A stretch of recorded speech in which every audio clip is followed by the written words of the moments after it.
Welcome to the Foul Play YouTube channel, Reading with the Crew. Thank you so much there, Jack61. Much appreciated. And welcome, everyone. It's great to see you all again for our weekly podcast. And boy, oh boy, do we have a cracker for you guys today. So we're not going to waste any time. There's a lot to cover in this very, very important podcast that we're going to be doing. So what I'd like to do is, first of all, welcome everyone in chat. Thank you so much for your loyal support. All of us from the Foul Play team appreciate you coming over here, your excellent questions, and your continual support for us, and also for the boys, and also seeing justice being done for Teresa and her family as well. Thank you so much. Well, look, guys, I want to introduce to you guys our esteemed panel today. First off, we have Jack61. Jack61, welcome to the podcast.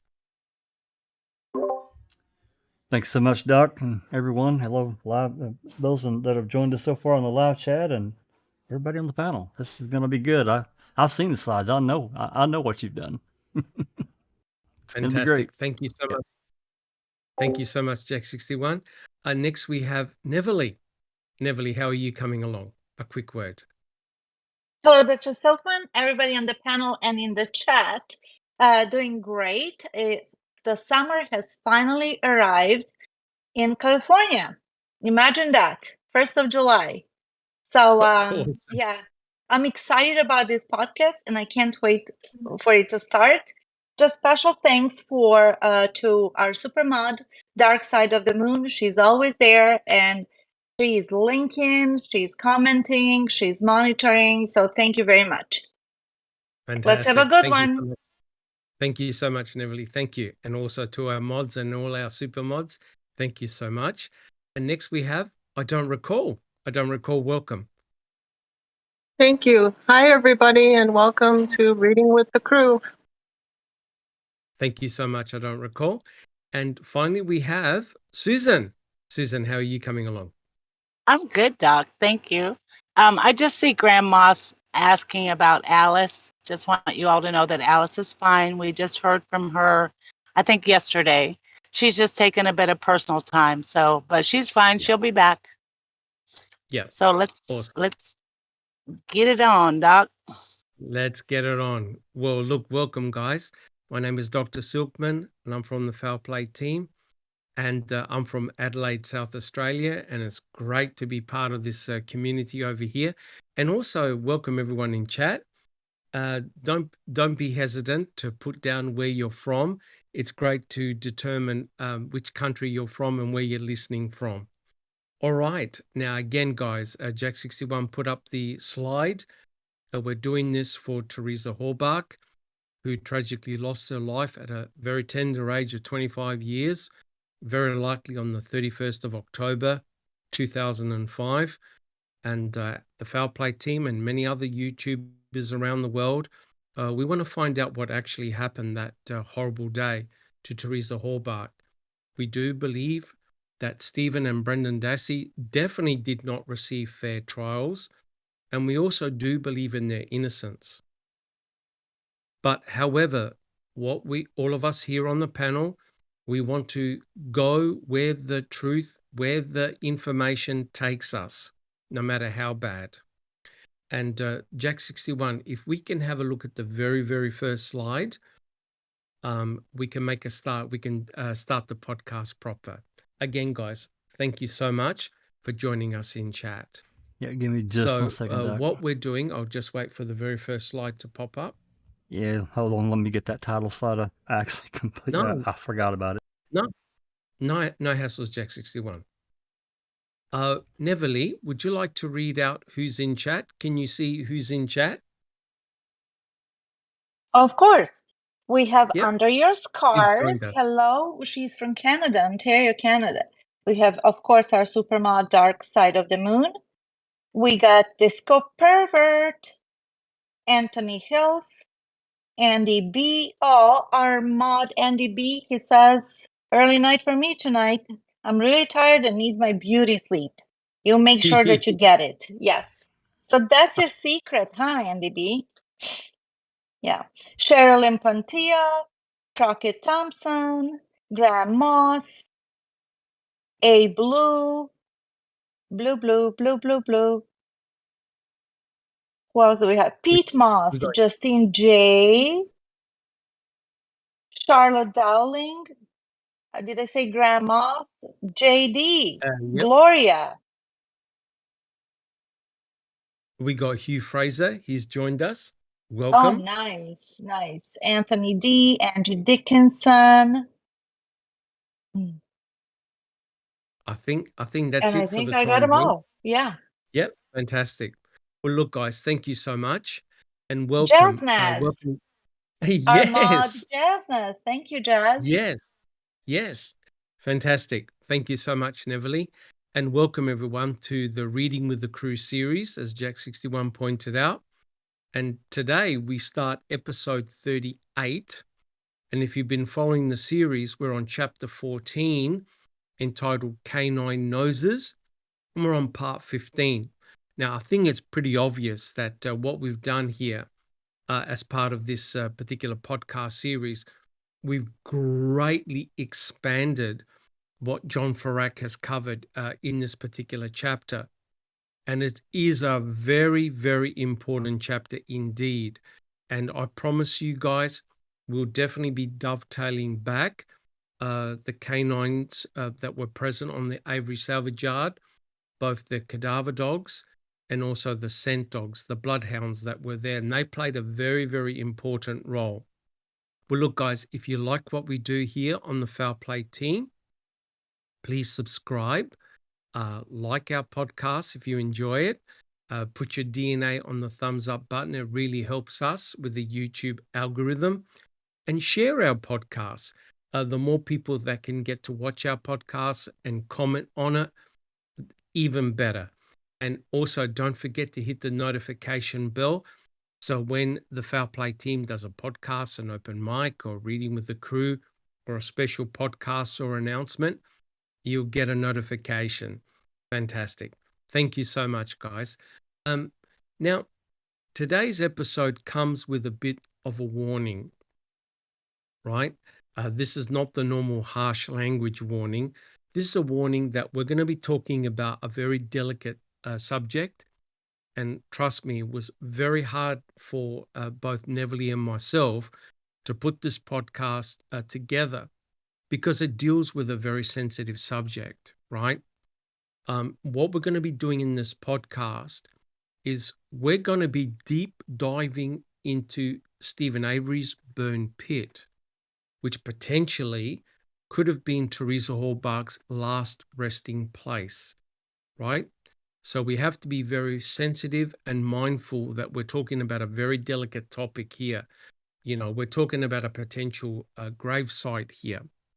But hopefully by the end of the podcast series, you'll realize that Teresa Halbach was not cremated in Stephen Avery's burn pit. But we need to prove that to you.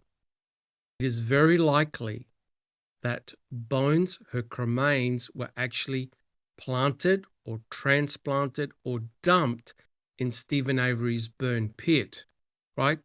In order to set him up.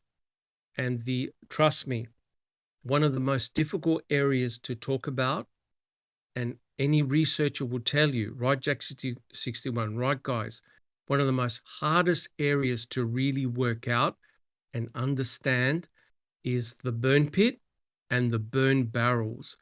It's very, very difficult to find good information about the burn pit and the burn barrels. Jack61, do you have a comment?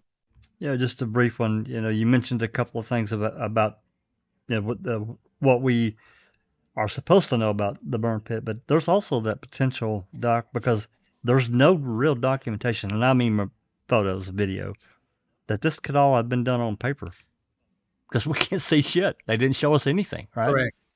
Correct. One of the, thank you, Jack61, one of the most frustrating elements of trying to research this case is a lack of documentation, proper documentation. By that I mean photographs, in situ photographs, and also video, right? You'll find that if you're trying to study and try and learn what happened to Teresa Halbach, it's very, very difficult to find proper answers. And one of the reasons is a lack of documentation, right? And like Jack 61 said, you really are based on reports and also trial testimony, right? And let me tell you, we are going to deep dive into the burn pit, literally, right? So again, guys, if any family member is watching this or hearing this, we don't mean to be disrespectful, because we never know who's watching our podcast. If Teresa Halbach's family is watching or hearing, we don't mean to be disrespectful. We want to find out what actually happened, right, guys? So I want to put that caveat right out there. So we're going to be deep diving into the burn pit on Stephen Avery's property. We're also going to look at who discovered the very first bone. And I'll tell you what, that's an incredible story in itself. Who actually discovered the very first bone near Stephen Avery's burn pit, right? This is a game changer, I tell you what. We're going to discuss how the actual burn pit was processed.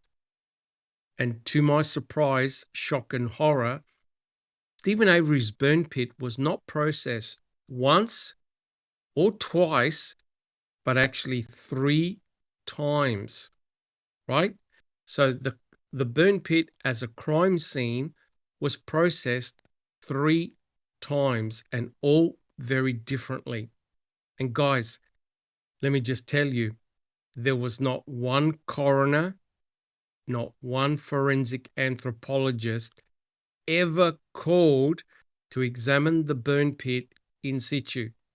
It truly is mind-blowing when you get to see all the documents. Okay, yeah, it truly was shocking. We're going to have a look at what was found in the burn pit during the sifting process, and some of the stuff that was found just blew my mind and how it was done. There's plenty of shenanigans, trust me, in that. We're also going to be looking at item BZ, right? Remember item BZ? What actually is item BZ, and have we been fooled by Kratz all this time, right? Item BZ may not be what you think it actually is, which is truly remarkable, right?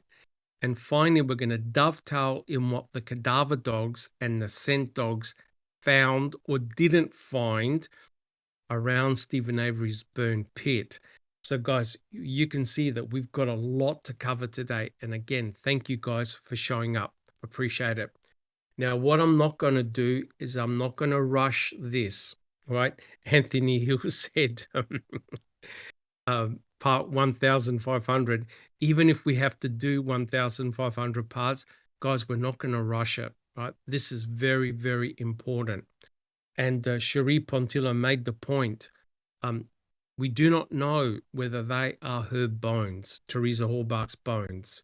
And I don't mean to be disrespectful, but no bones have been forensically tested, right?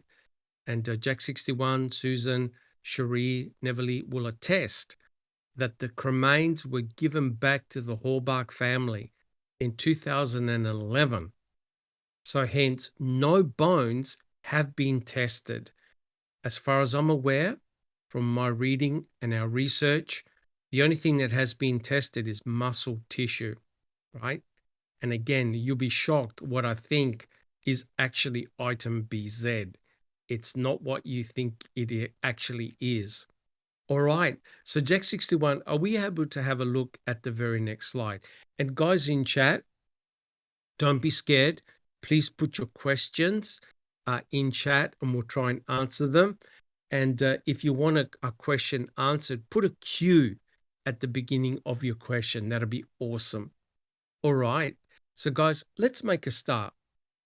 So what we're going to be doing is we're going to be having a look at the burn pit. And this is Stephen Avery's burn pit.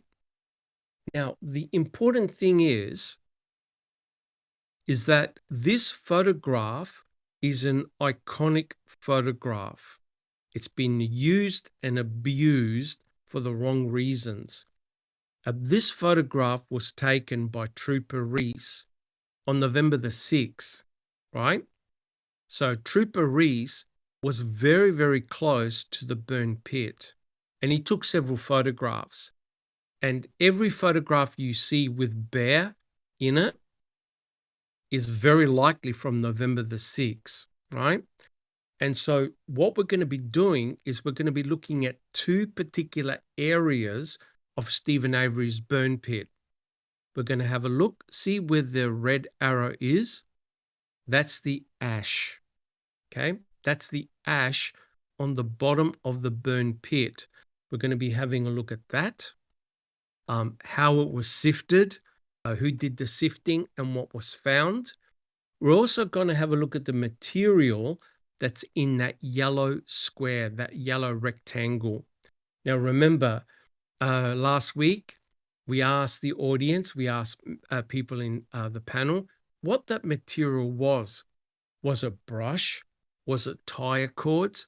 What actually was it, right? There's a lot of controversy, but I promise by the end of the podcast, we will actually solve that dilemma and determine what actually it is, right? Now, I'm pretty confident that if you have a look at this slide here, no matter how many times you see it, in fact, all of the pictures taken by Trooper Reese, you cannot see any bones or a pile of bones in that burn pit, right, guys? Right? We discussed it last week. We discussed it on the panel and in chat. You can't see any piles of bones anywhere. Jack 61. And that's significant without going into testimony, but that is a significant statement. And this photo is too, given what Sturdivant testified to. It's very relevant, and you can't ignore it. Right. Right. So you must remember, guys, on the panel and in chat, this is November the 6th. Neverly, did you have a comment? Yes, actually, Anthony Hills in chat had a question. He asks, was this photo after or before the scent or cadaver dogs had gone through the pit area? And just another comment before you answer that. If we do not get to your question right away, just sit tight. We will eventually. Yeah. Yes. Thank you, Dr. Silkman. Well, yeah, no hassles at all. And thank you, Anthony, for your questions. And all of us on the panel really appreciate all your questions. Now, the scent dog, which is Loof, and there were other scent dogs, they were called on November the 7th. So no scent dog had gone through this area just yet. However, as we'll discuss, the cadaver dogs were called on November the 5th, and they were there for the entire duration from November the 5th to when the property was released back to the Avery and Dassey families. Now, what is very interesting is that the Brutus, the a cadaver dog. Now, remember, a cadaver dog detects human decomposition. Brutus was able, and the handler, Julie Kramer, was only able to get very close to the propane tank. This is on the night of November the 5th. So Brutus was, they search. What these dogs do is they're placed on a leash or unleashed, and they basically search everywhere. They're looking for the scent of death, right? Now, Brutus went up to the propane tank and they heard a bear barking, right? Barking. Because remember, when Brutus was there, it was actually quite late. It was in the evening and it was dark. And I don't believe this area was well lit at all. So when Julie Kramer went with Brutus close to the propane tank, they heard the dog bear barking. They stopped. They actually stopped, and Julie Kramer prevented Brutus from going any closer because Julie Kramer said we didn't know how far the leash went, right? Now, if anyone who ever owns a dog, when two dogs encounter each other for the very first time, it's natural and normal for a dog to bark. Most dogs, when they encounter each other, right, guys? If you've ever owned a dog, when they encounter each other, they bark. That's normal. So Julie Kramer didn't want to take the risk with Brutus and chained him up and made sure that Brutus didn't get any closer. But what is interesting is if there were cremains, let's think about it. The dog detects human decomposition. And I think you'll all agree that that burn pit would be a concentrated source of human death. Right? Absolutely. Yes. Not being disrespectful, right? Right, Susan? Right, guys? Absolutely. Yeah. If somebody had been burned up in there, there's no doubt those cadaver dogs would have went insane. Bear would have went insane too. And They can, people they would can go detect. Sorry, Neverly, go ahead. No, go ahead. Go ahead, speak. I was just going to say those. Okay.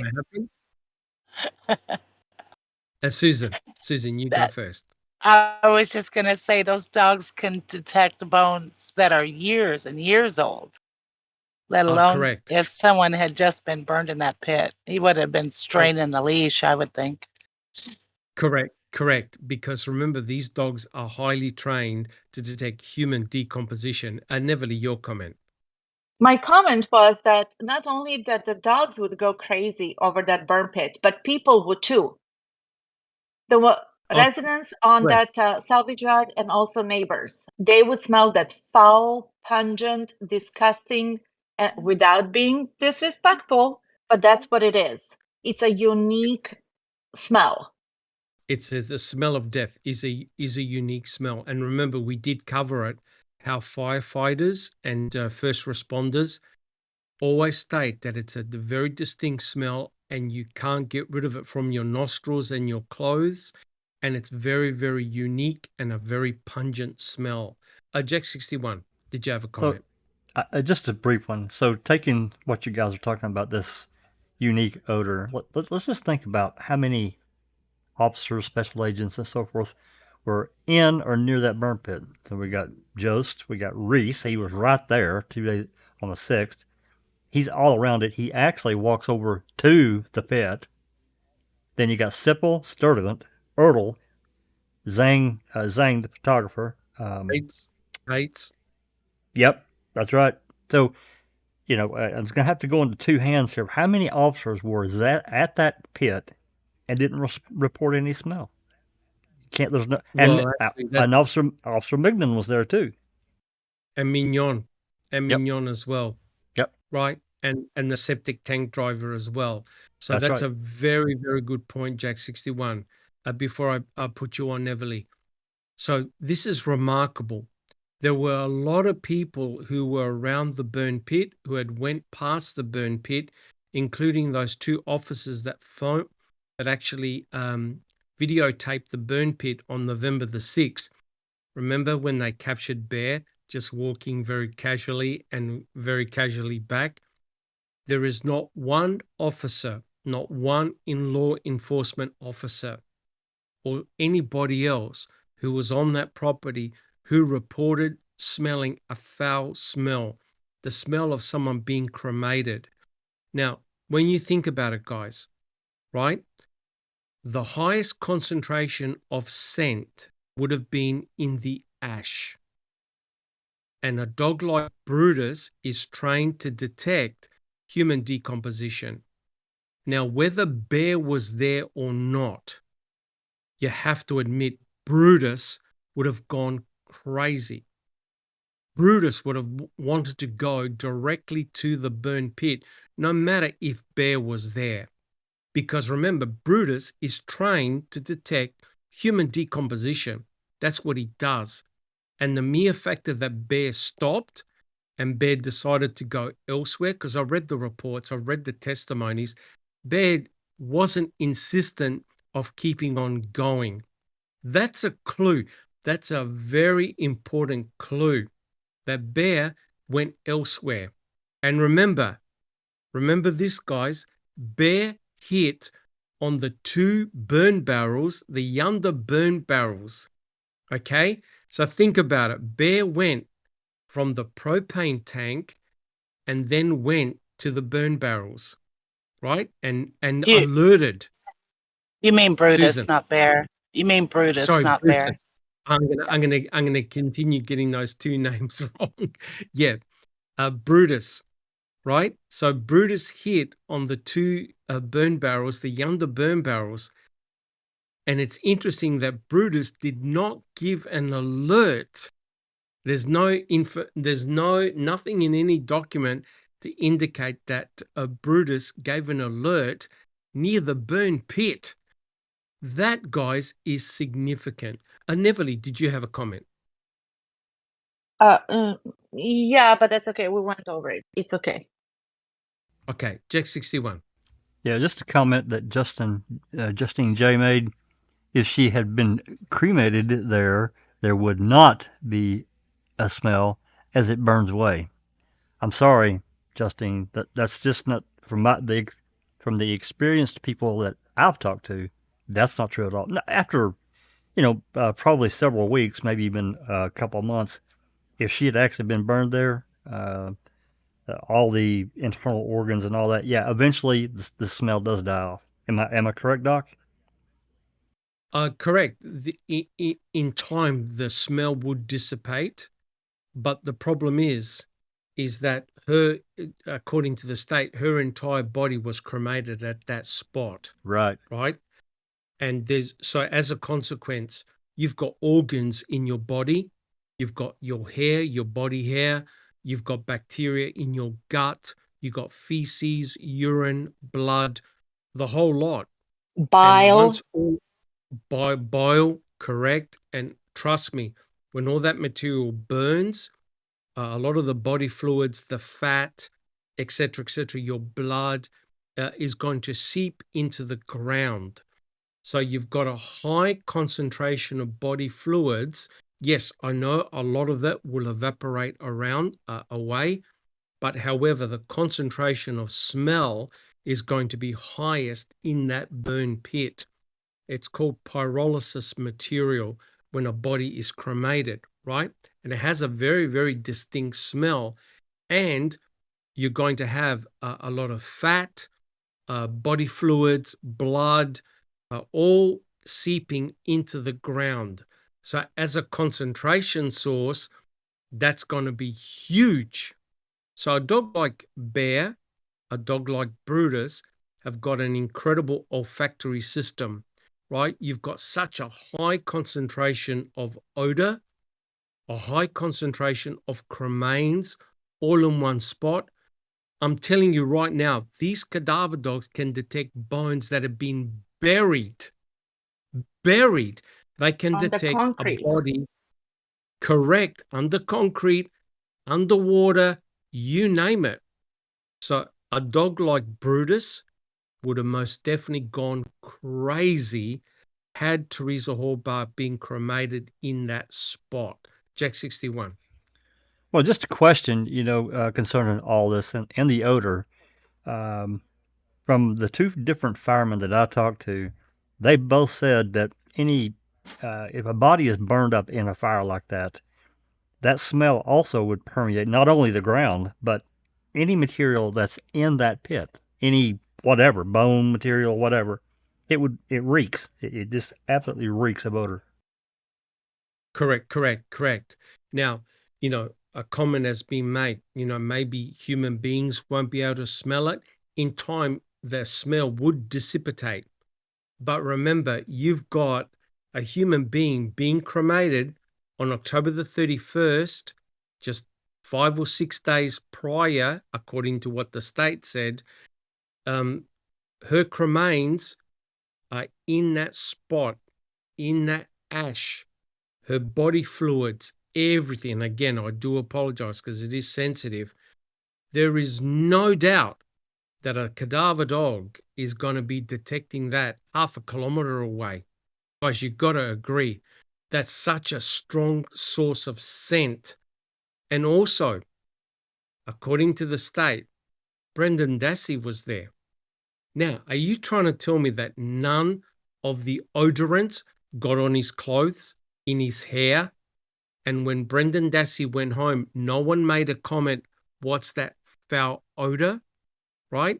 So no one made any comment about odor. Now, when Brendan Dassey was questioned by Fassbender and Uyghur, the very first time he was asked was, did it smell bad? And he goes, no. The second time or third time he was asked, goes, yeah, it smelled bad. But I have a feeling he was referring to the stuff that was burning, the tires, because rubber does smell when it's burning. But when Brendan was asked the very first time, he said, no, it didn't smell bad. Now, wait a minute. Here's a kid that's never hopefully smelt a human being burning. And he said, no, there was no smell. Clearly, that cannot be the case, right? So my point is this. If Teresa Halbach was cremated in that burn pit, it'll be a high concentration of scent, the smell of death. A cadaver dog like Brutus, who's one of the best cadaver dogs that they have, it would have made a beeline directly for that burn pit. It would have pressed on the collar. It would have given alerts that something was there, right? That's what the dog is trained for. Guys, any comments? Do we have any questions in chat? All right. So here's the important point, and Jack61 alluded to it. Every person who went by that burn pit, every person who was near the burn pit, not one of them said, yeah, there was some weird type of odor which I've never smelled before. No one made that comment. And here's the other important point. Prior to November the 8th, not one person said they saw a bone or a pile of bones in the burn pit. Guys, is that true? Jack61. It is true. They didn't give a shit about that burn pit. Nothing. And I just cannot believe that there wasn't people that walked around that entire property, because the focus was Avery's trailer and garage. Well, yeah, actually, it was, so. Where Teresa Halbach was last seen, correct? That's right. That's correct. And you can actually see the van in the middle of the picture, right? That's Barb Yunder's van that was for sale, right? Teresa Halbach's vehicle was very close to that van, right? So there's no doubt that people would have been walking around, officers would have been walking around that area there. And as you can see, on November the 6th, there is no crime scene tape. That burn pit meant nothing to nobody. Guys, would you agree? It wasn't a point of interest at all. Would you guys agree? Yes or no? Absolutely. Susan? Yes, I agree, Doc. Absolutely. Right. So the frustrating thing here, guys, is this. During the trial, they couldn't show the officers any pictures of the burn pit on November the 8th. You know why? Do you know why, guys? There were none. They didn't take There were any. none. There were none. Right? Erdl and his team, and he had a photographer, Zhang. They never took any pictures of the burn pit. So the photographs that were shown to the officers who were at the burn pit were from November the 6th. And this photograph here with Bear, that was the one that was shown in court. And I think there were some others as well. Now, later, the burn pit was photographed, right? But not on November the 8th. So hence, the officers are looking at photos from November the 6th. Neverly, do you have a comment? If it's a good spot, Dr. Silkman, can I just read regarding the what does a human body set on fire smell like? Absolutely. Is Go this a for good it. spot? Okay. Yeah. Go for it. Burning skin has a charcoal-like smell, while setting hair on fire produces a sulfurous odor. This is because the keratin in our hair contains large amounts. Okay. The smell of burnt hair can cling to the nostrils for days. The operators at the crematoriums heat bodies to 1750 degrees Fahrenheit for 2 to 3 hours. They liken the smell close up to a burnt pork roast. Unless someone standing at the door of the actual cremator, however, it is unlikely anyone will catch a whiff. Modern cremation systems feature smokestacks and exhaust fans that remove almost all odor. So there's that. Decomposed bodies smell especially bad when they're set on fire. Bacteria inside the organs, starting with the intestines and the pancreas, reproduce and release methane byproducts, which give corpses their distinguished stench. Correct. Firefighters call these types of bodies bloaters, as the decaying body grows swollen with foul-smelling gases. Bloaters that catch fire release the noxious stink. It is easier to recognize the smell than to describe it. Emergency workers and survivors of war atrocities say charred flesh simply smells like nothing else. The scent is nauseating and sweet, putrid and stinky, or something like leather being tanned over a flame. The smell can also be so thick and rich that it's almost a taste. Correct. So And the I think that humans would have definitely been able to tell if a human body was being burnt, basically, not cremated, but burnt in the fire pit. Yes. On the open. Thank you, Neverly. The important point is this, guys. That burn pit is not a closed structure. That burn pit is an open structure, which means it's open to the atmosphere, open to the elements. And Dr. Dahan, who's done a lot of works with cadavers and seen cadavers burn in open pits and also in burn barrels, he noted that in order to convert a human being to tiny bone fragments, that's the critical point here, guys. No, there were no intact bones found.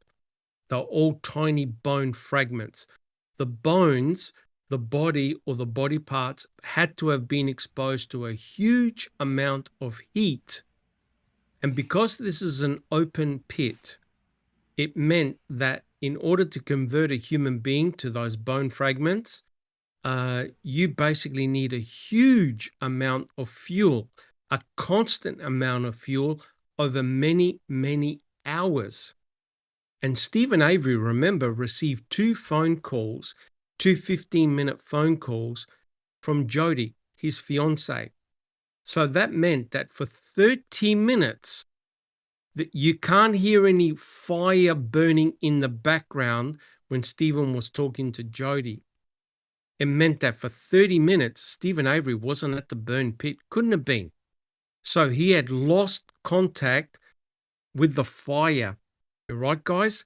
And that's why the investigators and Kratz were listening to all the calls, thinking, wait a minute, how was Stephen meant to have burnt Teresa Halbach, cremated Teresa Halbach? He's on the phone twice with Jody for 15 minutes each. And Jody said, right, guys, I didn't detect any signs of stress, nothing. Now, wait a minute. I don't think Stephen Avery routinely cremates human beings, right? So how can someone who's cremating a human body remain cool, calm, and collective and talked about just sweet nothings to his fiancée? Susan. I still have serious doubts that Stephen burned anything on the 31st.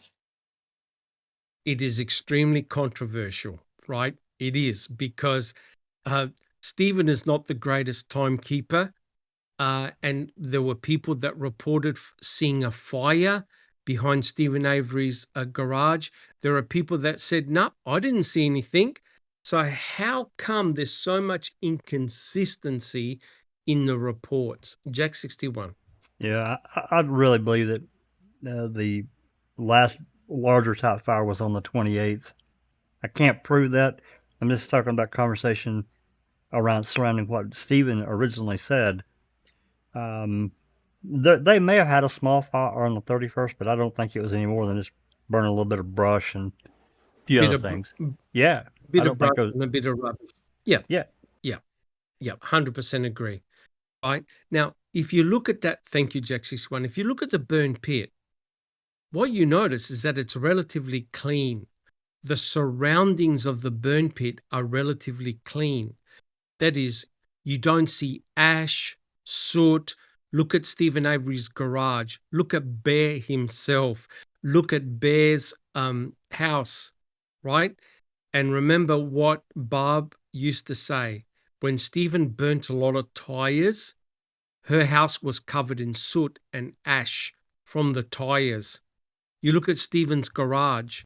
Look, remember, there's a huge propane tank right next to the burn pit in close proximity. You look at Stephen Avery's burn pit and it doesn't look like there's been a major fire. Now, I know that a lot of the guilters, they jump up and down when they see the object in the yellow square or rectangle. I'll tell you that they're tire wires, right? They're tire wires. Now, the guilters jump up and down and say, well, look at all that fuel source. But I think you'll agree that, have you ever seen a bunch of tires being burnt that look like that? No. Something has happened to those tire wires, right? So Stephen does routinely use tires as a fuel source, but all the tire wires are together in one pool, one area, right? So if you have a look around the burn pit, there's no signs of ash, there's no signs of soot. You look at the surrounding buildings, there's no sign of an extensive, massive fire like Scott Tadich said, right? The fire was as high as the garage. It clearly cannot be the case. And also, if a human being had been burnt, the smell would have been, you think about it, guys, Bear has got a lot of hair. So there would have been a lot of the odor that would have clung to Bear. It would have been on Brendan Dassey's clothing, everywhere. No one, correct me if I'm wrong, guys, no one said, when I was near the vicinity of the burn pit, when I was near the vicinity of Bear, I smelt an unusual odor. No one. Of all the people that were there, not one person commented on a foul smell. Jack 61. Yep, go all the way back to the 3rd when they went out to talk to Stephen. They went back on the 4th. They were there on the 5th after the RAB was found. Not a single person from the county mountie all the way up to a state agent, not one person. And even, I don't know if these prosecutors were down there, but they might have been. I don't know if they were there Rolick was there for hours. He was there for a long time. Correct. 100% correct. And remember, the press were out there too. Now, the press happened to be standing right next to Barb Yunder's van, because you can see the videos. No one had then commented, did you smell that? Something's not right here. No one commented on any odor at all. And that's the highest concentration of odor right there in that burn pit, right? And Dahan said, in order to convert a human being to that level of thermal destruction, you need a huge amount of fuel over many, many hours. Susan. Yeah, I just wanted to comment on Stephen burning tires. I don't think he used them as an accelerant. I think you to properly dispose of tires, you actually have to pay where you turn them in. You have to pay a fee. And I Yep. think that's the Correct. reason that Stephen burned tires there. So to get That's the, past that's that the, fee. yeah, that's the reason most people do, because in most states you do have to pay a fee to have it destroyed or properly recycled or whatever. Right. Correct. 100% correct. And also, correct me if I'm wrong, guys, but when Eisenberg examined the cremains and when she opened up the boxes, there was no smell. And there was no sign of any rubber residue on any of the cremains. Jack 61. And that's another part of it, because once these as BB would say, came in a box, left in a box.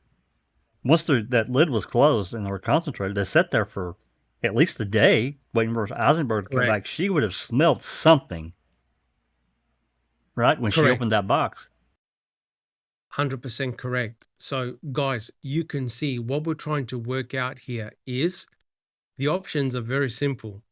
Was Teresa Hallbach cremated in that burn pit, or were the bones dumped?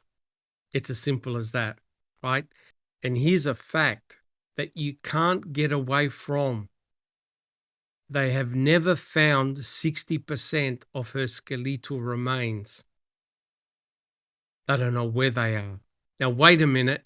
If you burn a human being in one spot, 60% of the cremains all of a sudden are not going to disappear.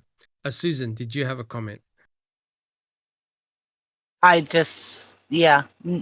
is absolutely no way that Teresa was cremated in that pit. My opinion. Yeah, I agree with you. Jack 61. Yeah, I agree. You'd have to have a huge fuel source, and in my opinion, if you're going to do it in a place like that pit, you're going to have a grate and a bellows feeding oxygen to that fire to get it hot enough to render those remains to the level they were. I'm talking about just from what I've done my own research. I'm not a scientist or anything like that. I'm just saying from what I've seen. No way. But my actual comment was, we were talking about the lack of documentation on the 8th. Now, I've pulled up the email between Fassbender and Ertl. Would you? Oh, yeah. Are you interested in showing that at all and reading it out? Absolutely. Okay, give me just 1 second. I will. Yep, absolutely.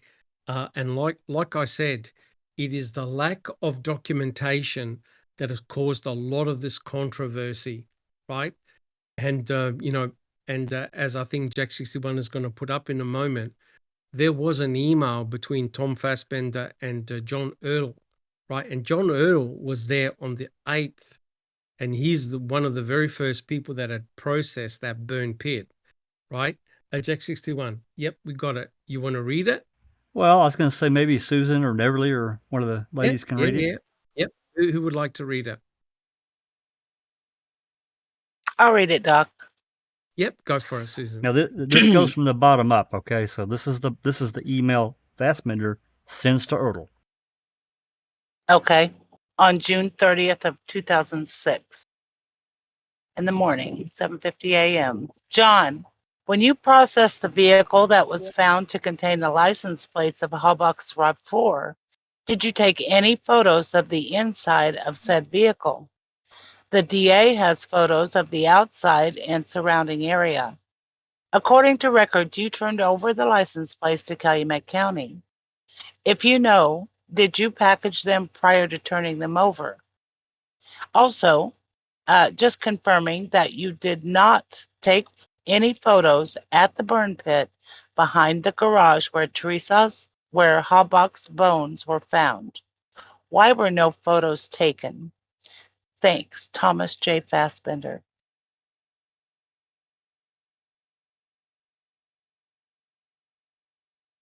From Ertl to Tom, 2 hours later. Carbon copy Zhang and Cates. Now, they're Tom. part of Ertl's team. They're part of Ertl's Right. team. Right. Crime lab, right? Yep. And Zhang is the photographer. Tom, I checked the contact prints of the photos we took at the scene, and you are correct. There are none of the inside of the license plate vehicle and none of the burn pit. The reasoning is the same in both instances. We typically do not take photos to document a scene if the scene has knowingly been altered. In regards to the license plates, the firemen had reportedly unrolled at least one of the plates and they had been removed from their original positions. In regards to the burn pit, our involvement began with a request to use our sifting equipment. The scene had obviously been altered at that point. Had we been working any of these scenes from start to finish, there would likely have been a more thorough photo record.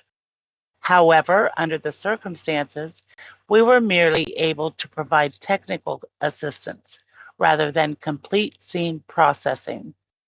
Any evidence that we collected, including the license plates, was packaged by us, but inventoried and sealed by Calumet County. John Earl. That's a real telling letter, and I don't. Damning. It's really That's damning. damning. And I'll You just know, say I've one been. thing. Go ahead. Susan. Sorry. No, go ahead, Susan. No. Well, I was just going to point out this one word here, what Earl says at the top about not taking photos. Document the scene if the scene was knowingly been altered. That's key. It's crucial. And that was where my thought came in. Yep. I'm thinking that when he arrived there, they're taking shovelfuls of the pit and putting it on a tarp. And that's what's happening when he arrives. Well, I think he'd already said. I think he had already walked back there and observed and saw the pit. Didn't think shit about it, but in his memory, he's been there, for a couple of days. He gets called over there on the 8th. Shit has obviously been altered. I don't blame him one bit. In my opinion, John Earl has seen the burn pit in situ. Yep. Prior to him arriving. Yep. And when he arrived at the burn pit, when he was called at the burn pit, he's looking at it thinking, this is not what I saw. So he knew that it had been altered. And just one quick point, because Duke 11, I had a good discussion with him on Discord, right? And the question is that Erdl is part of the crime lab. Erdl wasn't called to process the burn pit. Let's get this straight. Erdl was called to give his sifting equipment, right? To use his sifting equipment. That's right. Right? So he had to set up his sifting equipment and then he helped with the sifting process.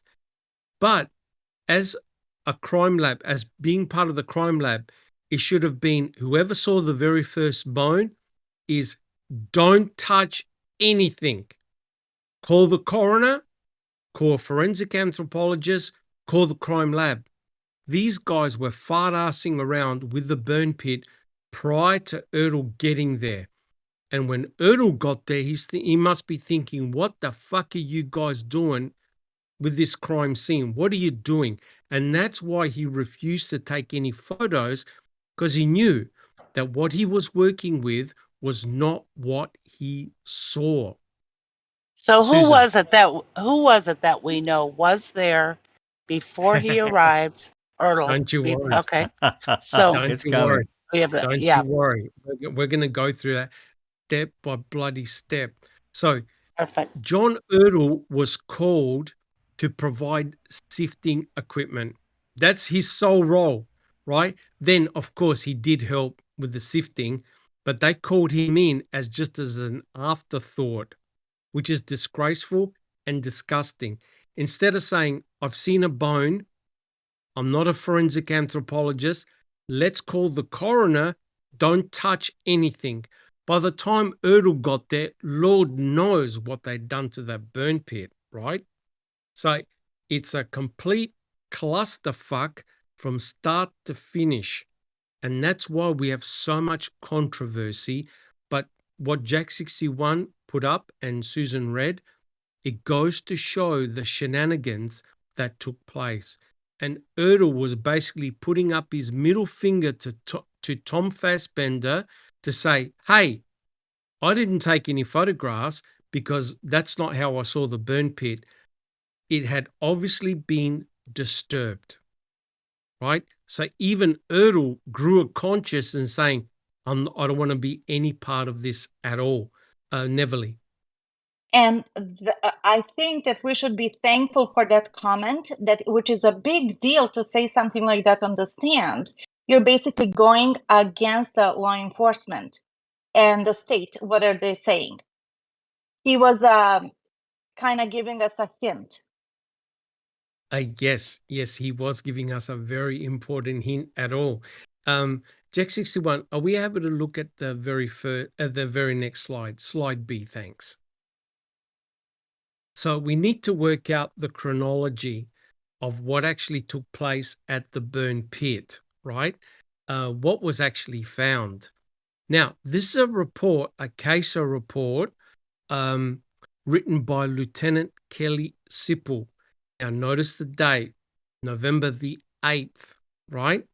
And this describes the very first bone and who found it.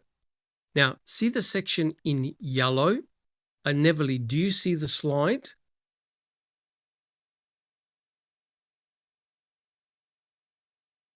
Do you see the slide? What's the number, Dr. Silkman? It's slide B. Do you see it? Yes, I do. Yes, I do. Yeah. Do you see the portion in yellow? Yes, I do. Are you able to read that out? Now, Sure this is a thing. report written by Sipple, right? Let's go for it. Calumet County Sheriff's Department Supplemental Report 11805, Reporting Officer Lieutenant Kelly Sipple. Shortly after 1340 hours, so 20 to 2 p.m., on Tuesday, 11805, I had the opportunity to speak with Sergeant Jost with the Manitoba County Sheriff's Department. Sergeant Jost indicated to me that there had been a large burnt area behind the red garage on the Avery property located in the northwest corner of the property. He felt that this area may not have gotten searched properly based on the fact that there was a large German Shepherd in the immediate area. I then responded to that location with him where we took a look at the burn area. Inside the burn area, I observed a small grayish material that appeared to be bone. Sergeant Jost also pointed out a piece located in front of me and to my right, at which time I could tell that the item he was referring to appeared to be bone. He also pointed out a large piece which was directly in front of me and to my right. This bone, from looking at it, appeared to be part of a person's spinal column. In these two items, I could observe from where I was sitting a honeycombing and their center mass. This honeycombing was familiar to me due to the fact that as a child, my parents owned a butcher shop, and at the time, we would burn some of the bones of the animals that we butchered. And when cleaning out our burn area, I had the opportunity to observe the same type of event happen in those bones as what I was seeing in the bones within the pit. Okay, I'm going to refrain from commenting. As we were looking at these particular items, two State of Wisconsin Department of Criminal Investigation, DCI, agents approached our position. One individual I know as Tom Sturdivant, and the other individual is a female agent, and I do not have her name. I informed the agents that we observed that we felt were several pieces of bone. It should be also noted that prior to checking the burn area, I observed that the area had not been disturbed. Not been disturbed. Mm-hmm. It appeared that due to the previous heavy rains we had through the weekend, that being Saturday night, Sunday morning, where we received approximately an inch plus in rain, there was a crust over the top of the burn area, the burned ash and materials. It did not appear as if anybody had previously dug into or moved anything within the pile. The two items that we observed were lying directly on the top. With the two agents on scene, I then moved out of the location and advised the command post that we had possibly found some bones. Sergeant Jost remained back with the two DCI agents. When we located the Wisconsin State Crime Lab, they later returned to the location to excavate.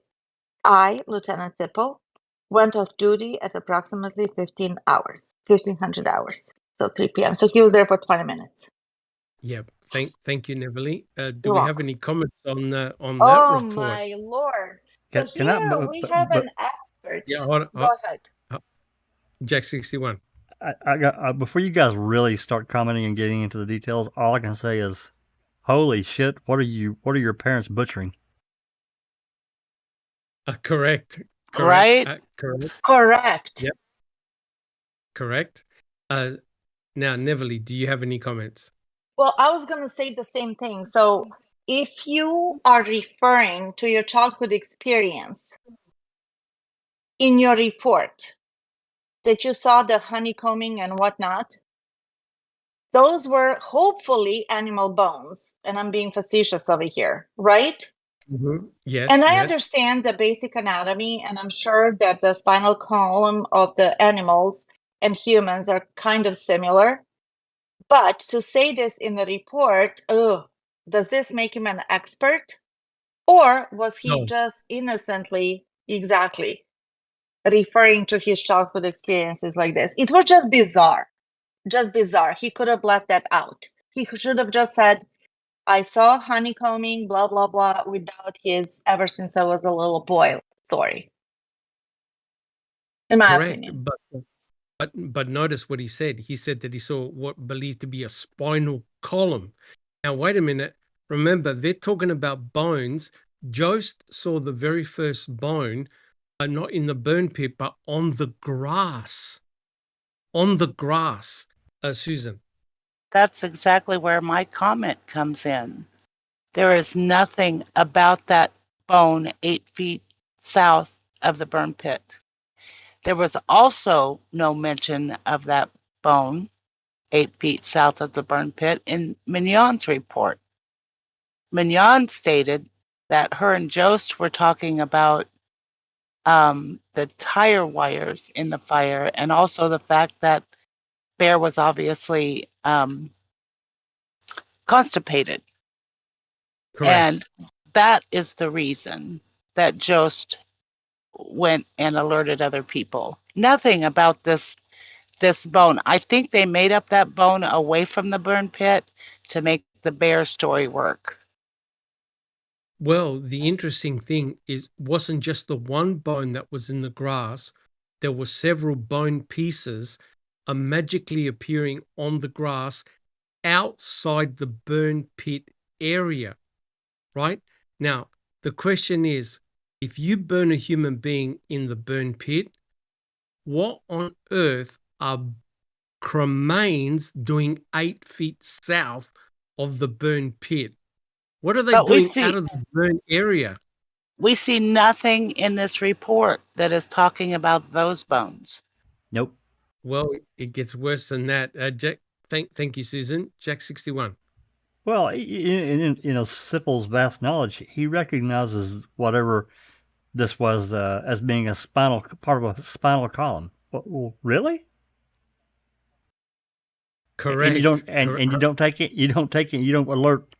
Your superiors say, look, we need to get people out here to document this because I've got a spine laying, part of a spine.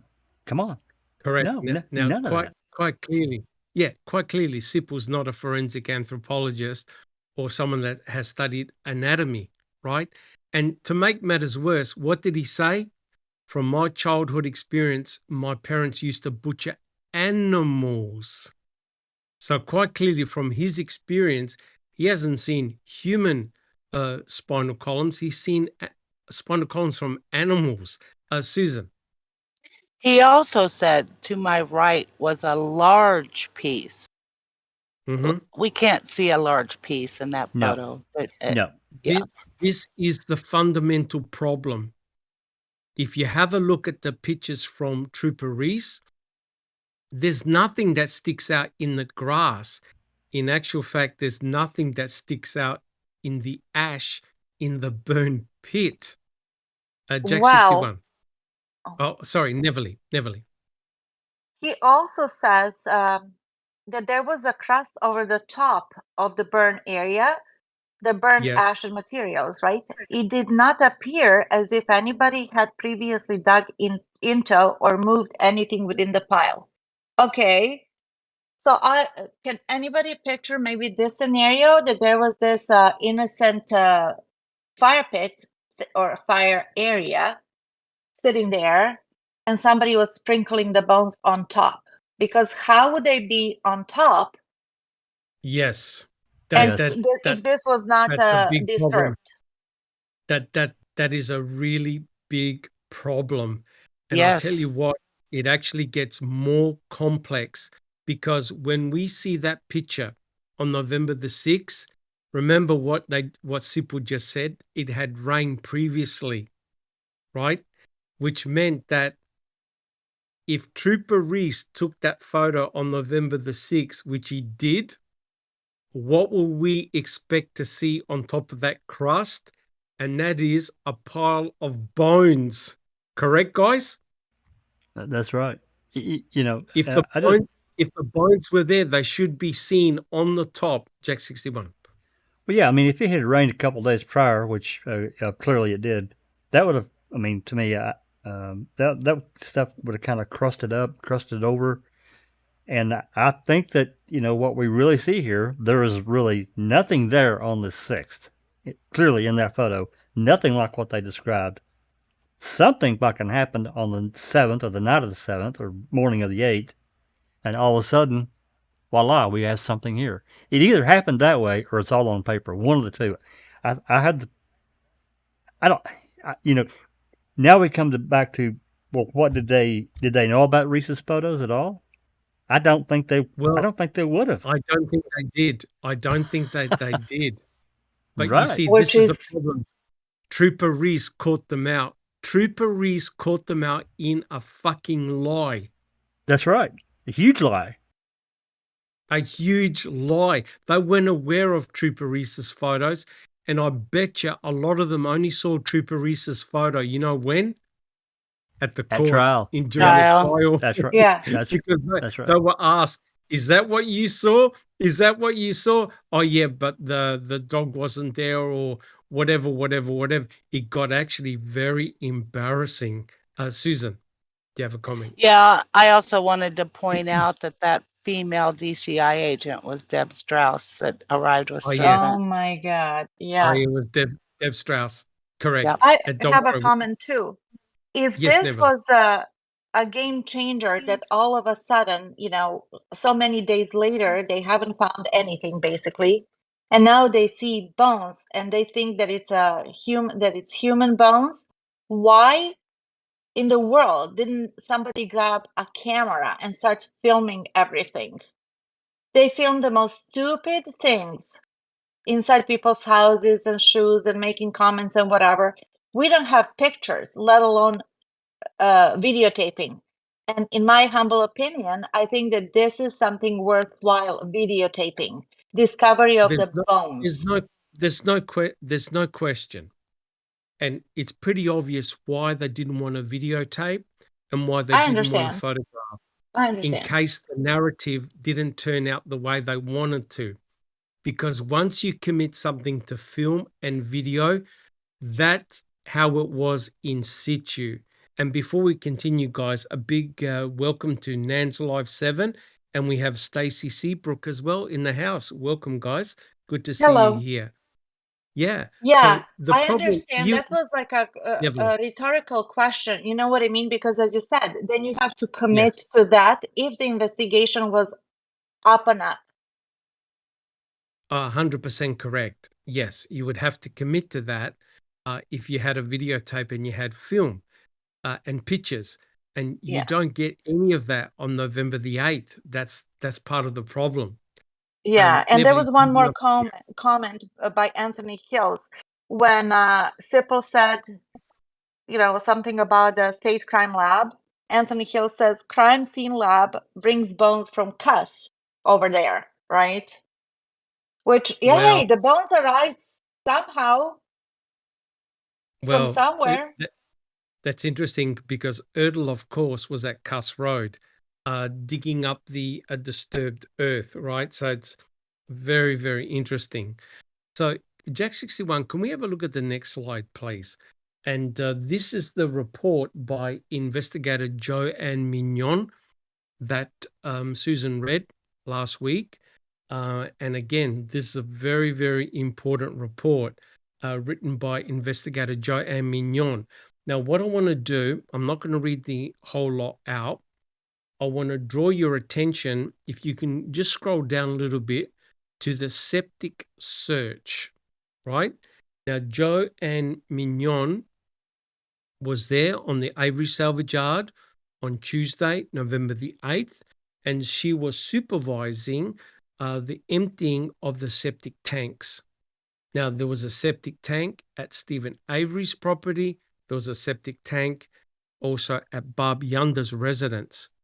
I just want to read the line out. This is a very important report.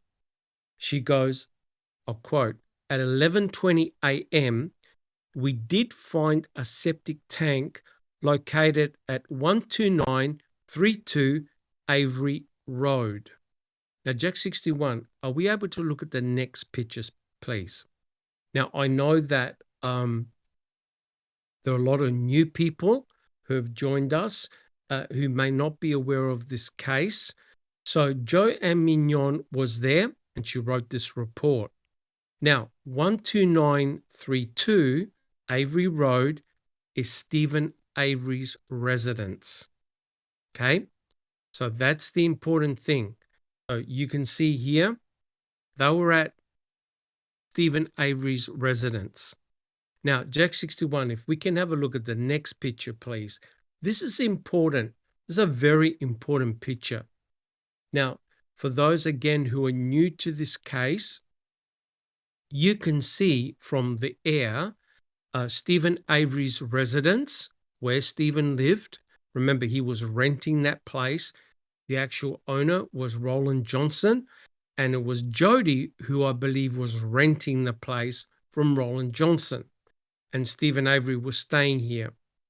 Now, you can see the relationship of Stephen's garage and the burn pit.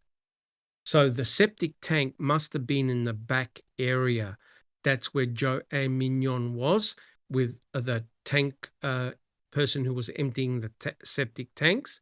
But you can clearly see from that photo where Barb Yunda's residence was, and that area was all open. All open. There was no fence in between. So you've got the burn pit. You can see where the burn pit was.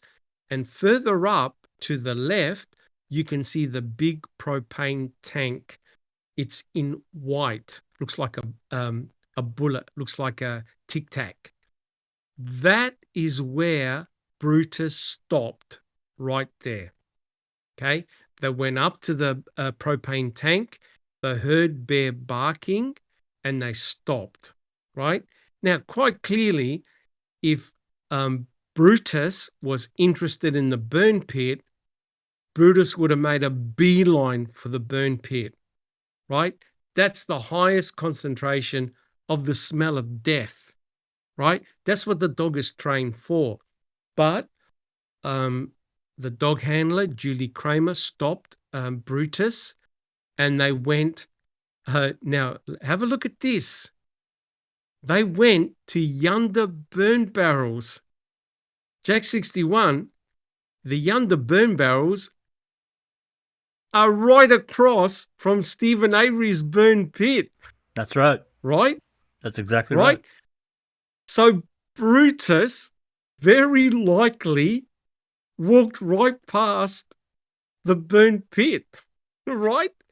So it's remarkable that Brutus They stopped at the propane tank, and then they headed towards the burned barrels, and Brutus alerted on 2 of the burn barrels. Now, wait a minute. If Teresa Horbuck was cremated in that burn pit, don't you think Brutus would have stopped? This is November the 5th, guys. November the 5th. Brutus went to the burn barrels, didn't stop, and went crazy and gave an alert at the burn pit. Guys, is that significant? Yes or no? Tell me in chat, is that a significant event? Yes or no? What do you think, guys? Significant that Brutus didn't give an alert at the burn pit?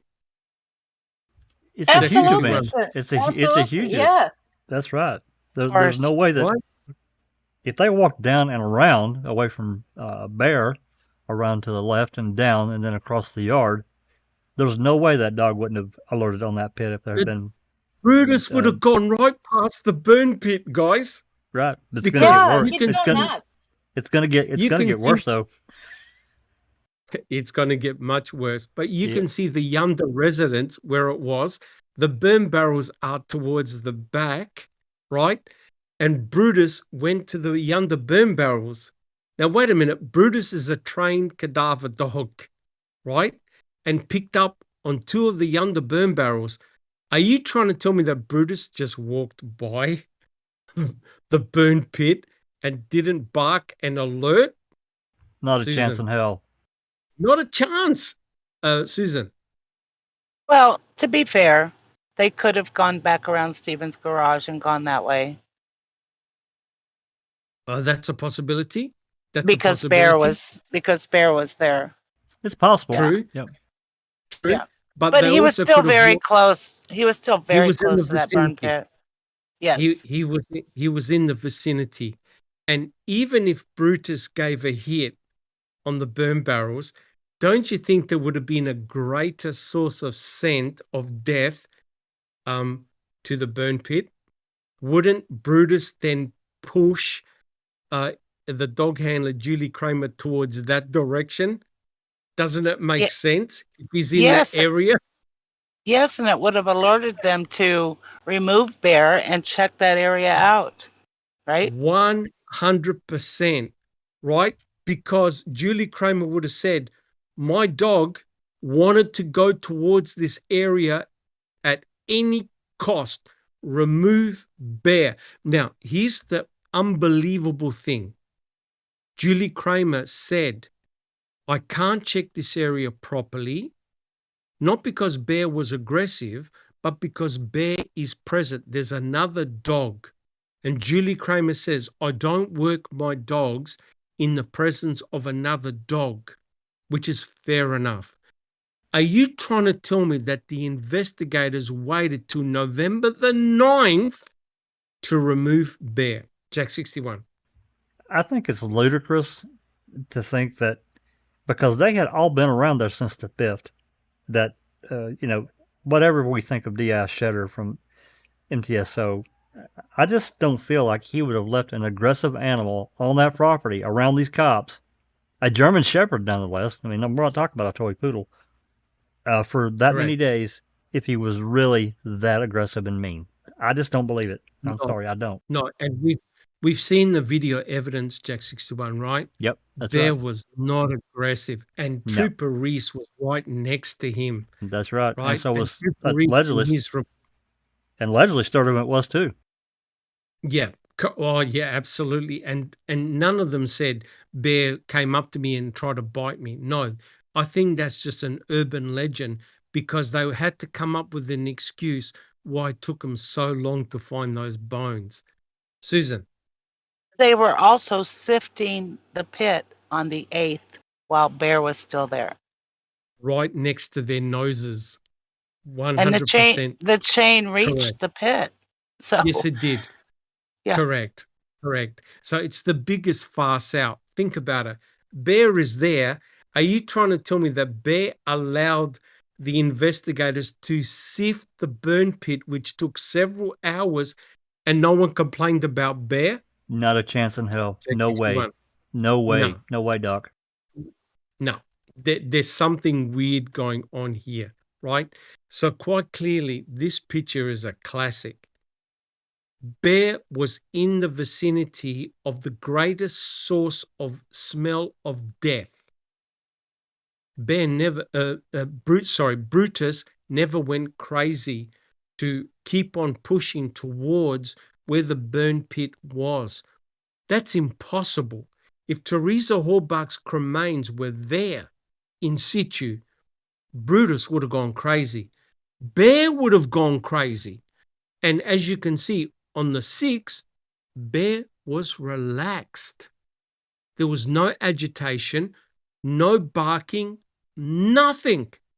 Bear was relaxed. So guys, something happened. Something happened between November the 5th and November the 8th. And it was Jost, Sergeant Jost, that found the first bone. And it was Sergeant Jost that said, guys, we better look at this burn pit. Isn't that interesting? That it was Jost that kept on hinting, we better look at this burn pit. Right, guys? It was Jost. So, Jack 61, can we have a look at the next picture, please? Dr. Silkman, in the meantime, Graham Yes. Moss from chat has a Yes. question. Did they actually find human bones in Bobby's burn barrel? Thank In you. Yonder burn barrel number 2. Yep. And not only that, the bone fragments that were present, I think there were 4. They were quite large. And by large, they were several inches big. They were burnt. And the other incredible thing, right, guys, is that it had one or two of the bones had hesitation cut marks. They had saw marks in them. And Dr. Eisenberg identified them as human bones in Yonder burn barrel number 2. So straight away, what the hell are part of Teresa Horbach's cremains or human cremains doing in Yonder burn barrel number 2? Now that's a mystery, and Brutus hit on 2 of the burn barrels, right? So wait a minute. All of a sudden, Brutus can now pick up human bones. Yes, Brutus was, I believe, certified to find and detect human cremains. So yeah, there were human cut, burnt cremains in Yonder burn barrel number 2. And the dog picked them up, right? Now, this is the report of Anne Mignon. Neverly, can you see the slide? What number is that? G? We're on G. Now, pay Okay. close attention. This is November the 8th, right? They're at the septic tank or tanks. Let's go for it. This is Anne Mignon's report. Okay. At 11:20 a.m., we did find a septic tank located at 12932 Avery Road. At 11:21 a.m., Blank did remove the cover of the tank and did place a scraper into the tank. He advised he did not feel anything unusual in the tank. At 11:23 a.m., Blank was asked to wait while search dogs went through this area. This 11 area. Mm-hmm. The septic tank area? Yeah, at the back of Mhm. Stephen Avery's place. At I think 12 that Go ahead. I'm sorry. I think that's a really key statement that she's put into her report.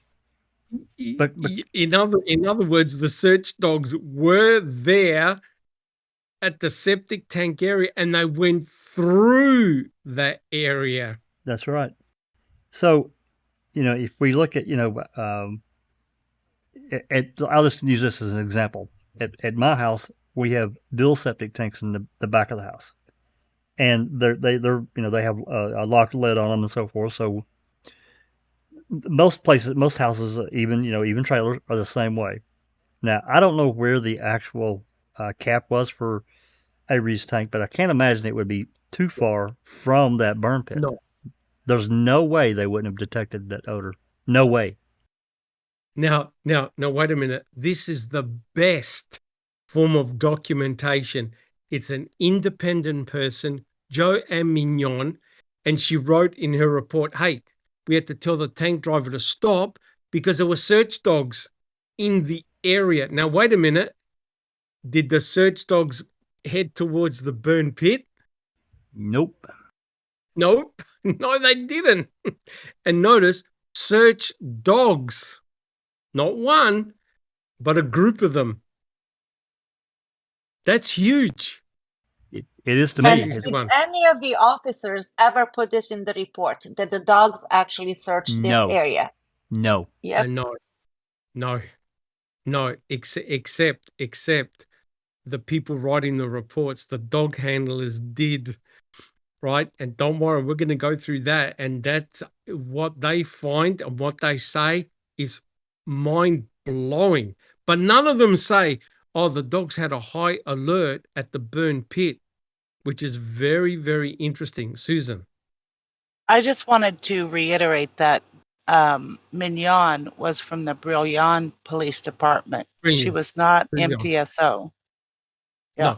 No. In other words, a neutral party. A neutral party, correct. No skin in the game.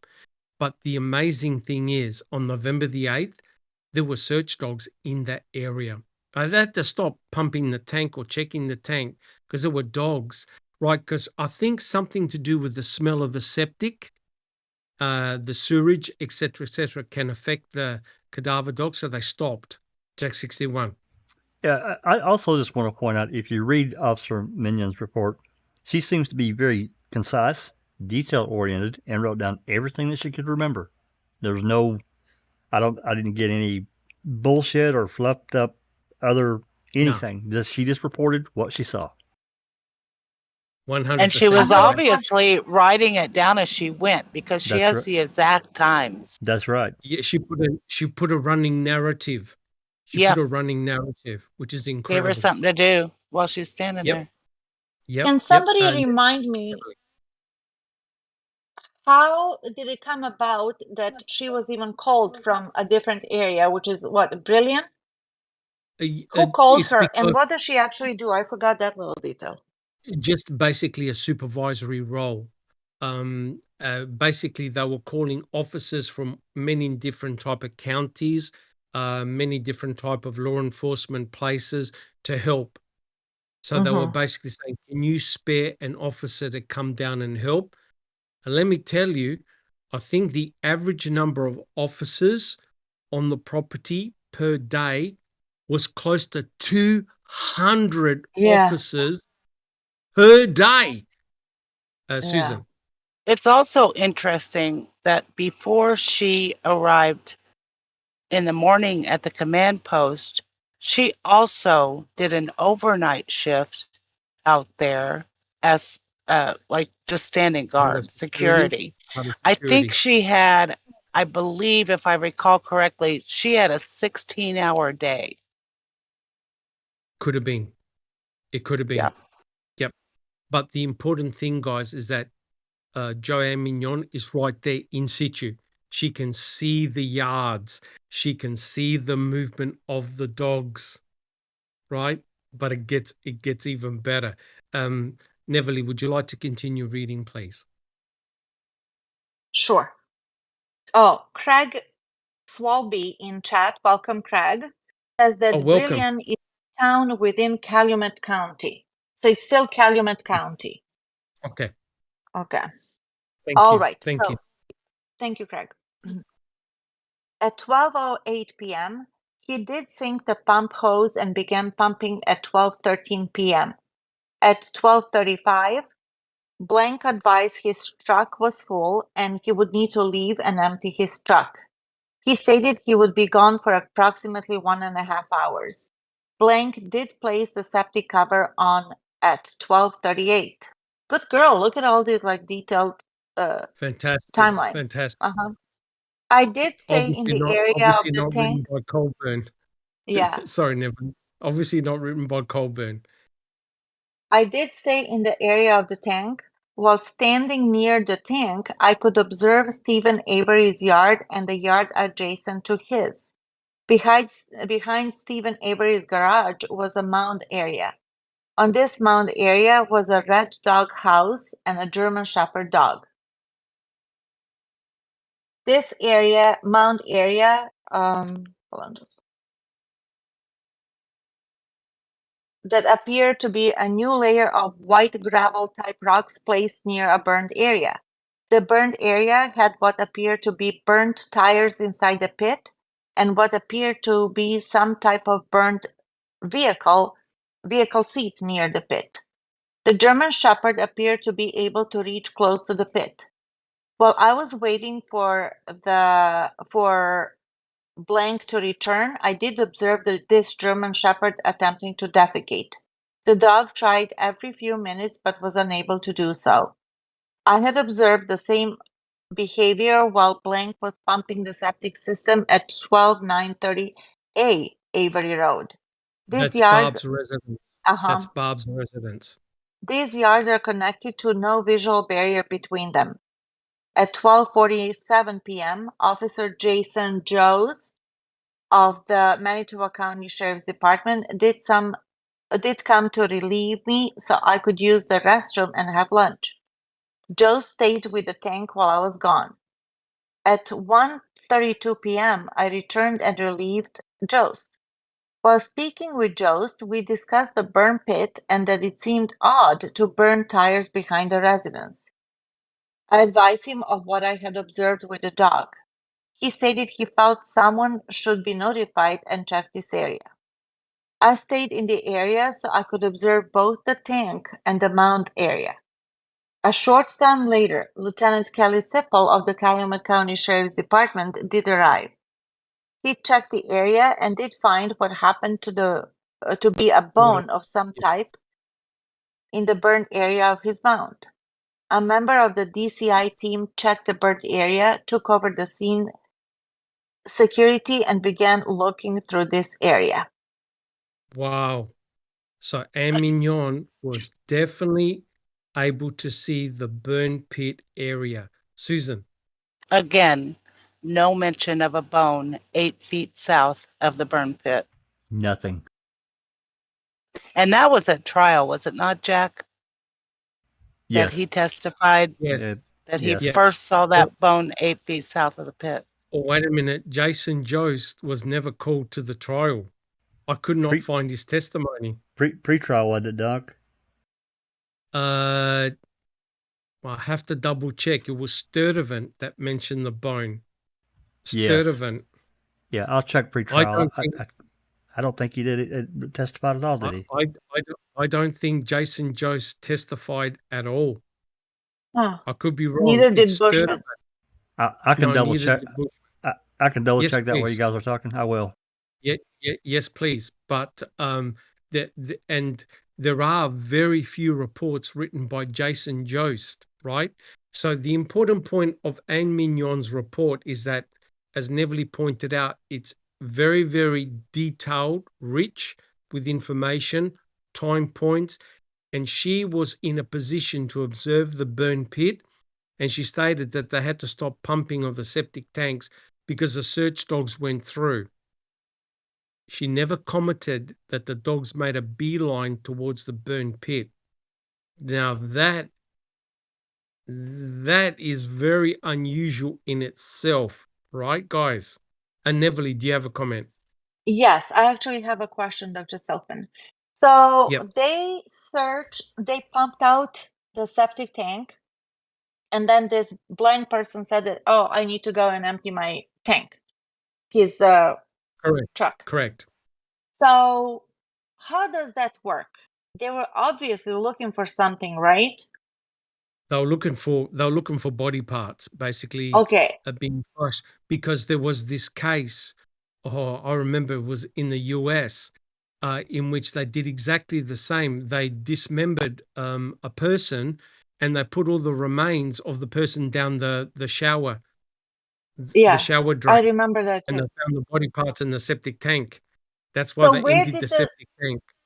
so where did they empty the septic tank They, and the they poor pumped. person They, that has that job? oh, terrible! That It But goes what they into the do, truck. The truck it got sucks it into the it's pumped truck. into the trunk. But I what the know, guy did, but hold on just a second. So it goes into the truck, but then that he said, I gotta go and empty it and come yes, back. Yeah. So where because did what he go to empty it? Waste to disposal. his, to his waste Yeah. disposal. But he used But the scraper inside the tank to check it, and he found nothing. So he checked the okay, tank, and there was okay, nothing there. Yeah. okay, Right. So if there were body parts or whatever, he would have discovered them because he uses a scraper. So he's obviously done this before. There was nothing in the septic tanks. So the theory was that Stephen Avery got rid of Teresa Hallbach in the septic tank, right? In the septic system. There was nothing, right? okay. And so when they pump out the tank, Neverly, when it gets full, they take it to waste disposal and they empty it and come back and pump the other one. But they Okay, found not nothing. to, thank you very much. Not to be concentrating on this area too much. I just don't understand if we're talking about 2-inch bones, how would he determine that, or human flesh in the septic tank? Well, they obviously visually inspected it and they couldn't see anything. And he Okay, used a scraping device in the septic tank and he found nothing there. okay, thank you. So there was nothing there. All right. Now, have a look. This is a very important report written by Sergeant Jason Jost, right? And it's in the MTSO report. This is unbelievable because Jason Jost, as far as I'm aware, right, Jack 61, if you've checked, he wasn't called to the trial to testify. He I wasn't was looking. called up. I was looking at the pretrial, and his name is mentioned many times, but I Yes, haven't his found. name is, but he Yeah, never testifies. yeah, I haven't found anything where he's actually called to testify. I'm still looking, but no, I don't think he did. Yep. Yep. No, I checked myself. I couldn't find it. His name is mentioned. Now, this is truly remarkable. This is the MTSO report. I don't recall. Do you see it? Do you see this report? We are now It's H2. H2. Yeah, okay. I wanted to make sure I had that in there Yeah, correctly. yeah, Okay. you got it. You got it. H2. Can you see it? I don't recall. Yeah. Yeah, yes.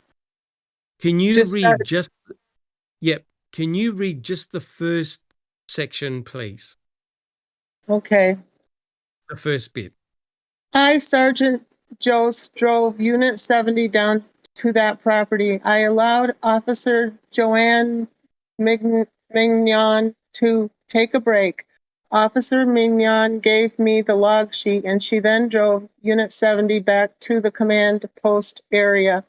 While I was waiting for B&M Waste Removal to return from Green Bay, I walked toward the south end of the property, still keeping watch on the septic tank. While at the southwest corner of the property, I noticed the burn pit area, which was located to the south of the garage for Stephen Avery's residence. So notice it's Jost that notices the burn pit. So Sergeant Jason Jost is at the burn pit area. All right. Do you want to continue reading? I don't recall. Okay. I was Now asked if even this is one day. He writes on the 7th of November. This is okay. one day prior, not the 8th, I- but the 7th. Look what he says. I was asked to feed the dogs which were present on Stevens' property and also at the residence to the east of Stevens. I remember seeing the burn pile at that time while I was feeding the German Shepherd, which was tied up behind Stevens' garage. I noticed there were some items tangled in the cable that the dog was fastened to. While feeding the dogs, MTPD Officer Jason Koenig and MTPD Officer Wilterdink assisted me.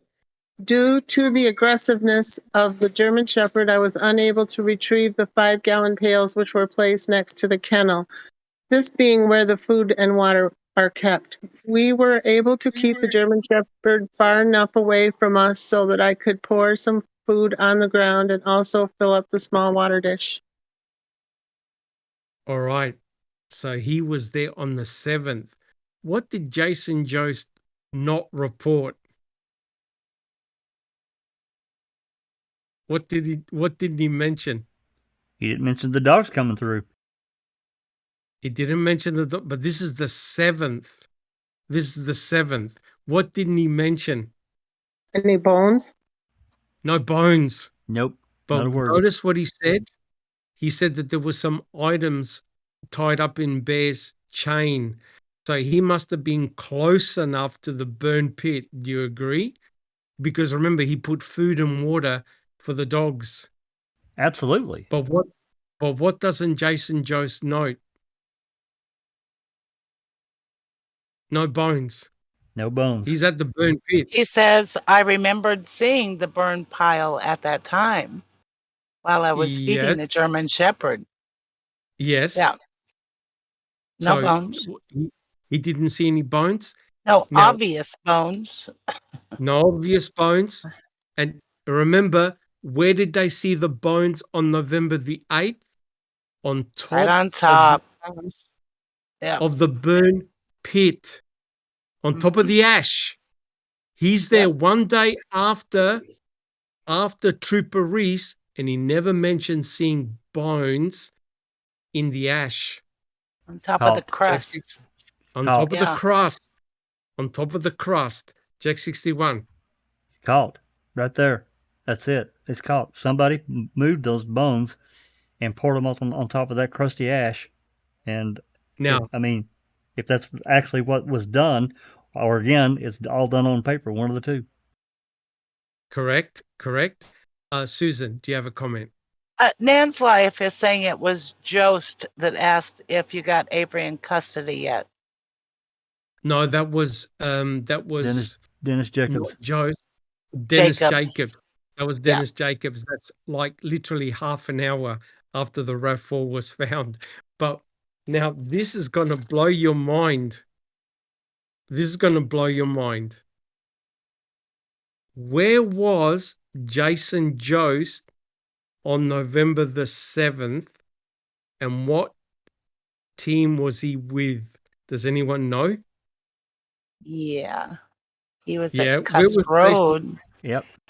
It was at Cuss Jason- Road with Cuss Road Team A. Mr. Team A. 13A. So, guys, Jason Jost was at Cuss Road on November the 7th as part of Search Team A with Mike Bushman. And isn't that interesting that on November the 7th, he doesn't mention seeing any obvious bones at the burn pit, and yet he was there feeding Bear. Jack 61, did you have a comment? Yeah, I was going through the pre-trial and the motions and all that and the trial, and it looks like Jost is mentioned about 16 times. His name is mentioned 16 times. but Correct. He didn't testify. I can't find He anything. did not testify. Now, No. is that bewildering or not? He's the first guy that finds a bone at the burn pit, and he's not called to testify during any of the trials. It's Susan. huge red flag. I'm sorry. That's a It's huge also- red flag. Also interesting that on 11/7, he did not say what time he fed Bear. And if this was after dark, he very well may have had a box of bones with him. You know who I suspect is the bone planter? Ooh, Jost. Have a guess. Jost. Jost. yeah. Me too. Jost is your bone planter. Now let Yeah. me elaborate. Let me elaborate on this. Who was the first person that suddenly detects a bone on the 8th? Jason Jost. Jost. Who's at the burn pit one day prior and doesn't see any bones? And Jost. and has also been at Cuss Road. Who was at Cuss Road as part of Search Team A with Mike Bushman at the clandestine burial site? Jost. And the guide that points to the burn pit, everyone's attention, oh, there's a bone here, there's a bone there, and oh my God, there's a stack of bones in the burn pile, is Jost. Isn't that incredible? He has a direct link to Cuss Road, Bushman, and the finding of the bones on the 8th. It's Sergeant Jason Jost. Susan. Katie did it, says the smeller is the feller. Oh, look, that's it. Absolutely. Right?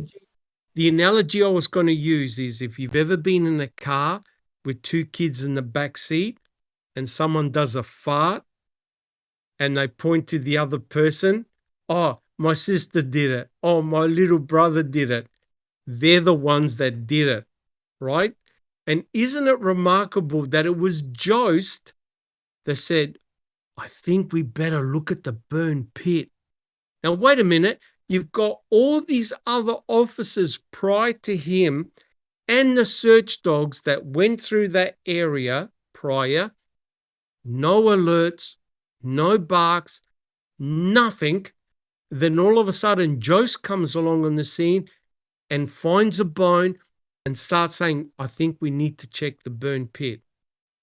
And yet on November the 6th, with Trooper Reese taking pictures, no report of an aggressive dog, no report of smell, no report of bones. Oh my God, on November the 8th, the bones are coming down from the sky. Susan. My head just went blank. I was reading chat, sorry. Jack 61. And there's also an interesting phone call between Jost and Sipple. I think it was on the 9th or the 10th. I'll look and see. About, I mean, to me, it was like getting their story straight, but I think it's a little more than that. I think there's a little more than that probably happened outside of the recorded conversation. Right. Now, isn't that incredible, guys, that Jost puts himself at the burn pit one day prior? Yep. Nobody's suspicious of that. No. And remember, he's carrying buckets to feed the dogs. That's right. Any alarm bells going off? It is for me. Yep. It's also interesting that they had a hit on a Dassey burn barrel. Yes. Where things had been burned on the 5th. Yes.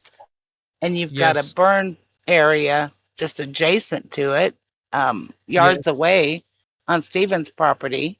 And you have fire experts out there. You have nobody looking at that. Yep.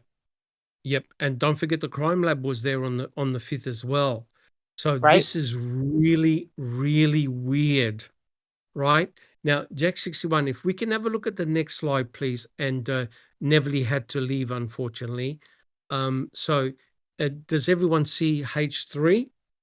So this is Jason Jost's report. This is in MTSO.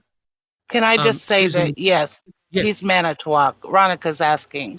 MTSO. Jost is MTSO. Yeah. He's MTSO. Now, Susan, do you see slide H3? I do, Doc. Would you like to read it out? Now, have a look at the level of detail that Jost goes into the burn pit. Let's go for it. Again, going back to 11805, while I was standing near the southwest corner of the Stephen Avery property, I noted several items laying within close proximity to the burn pile. The items are as follows. There were numerous rings of wire laying in and around the area of the burn pile. I recognized these as steel beltings from inside tires. There was a tire which had not been burned. This was on the southeast corner of the burn pit area. There was a rubber mallet which was on the grass southeast of the pile. There was a metal hammer, believed to be a claw hammer, lying on the ground northeast of the pile. There was a gravel shovel, which was tipped upside down, located on the west side of the pile. There was a burned, charred metal scraper with a wooden handle attached, which was laying northeast of the pile on the grass area. There was a frame from a bench seat that appeared to be from some type of vehicle.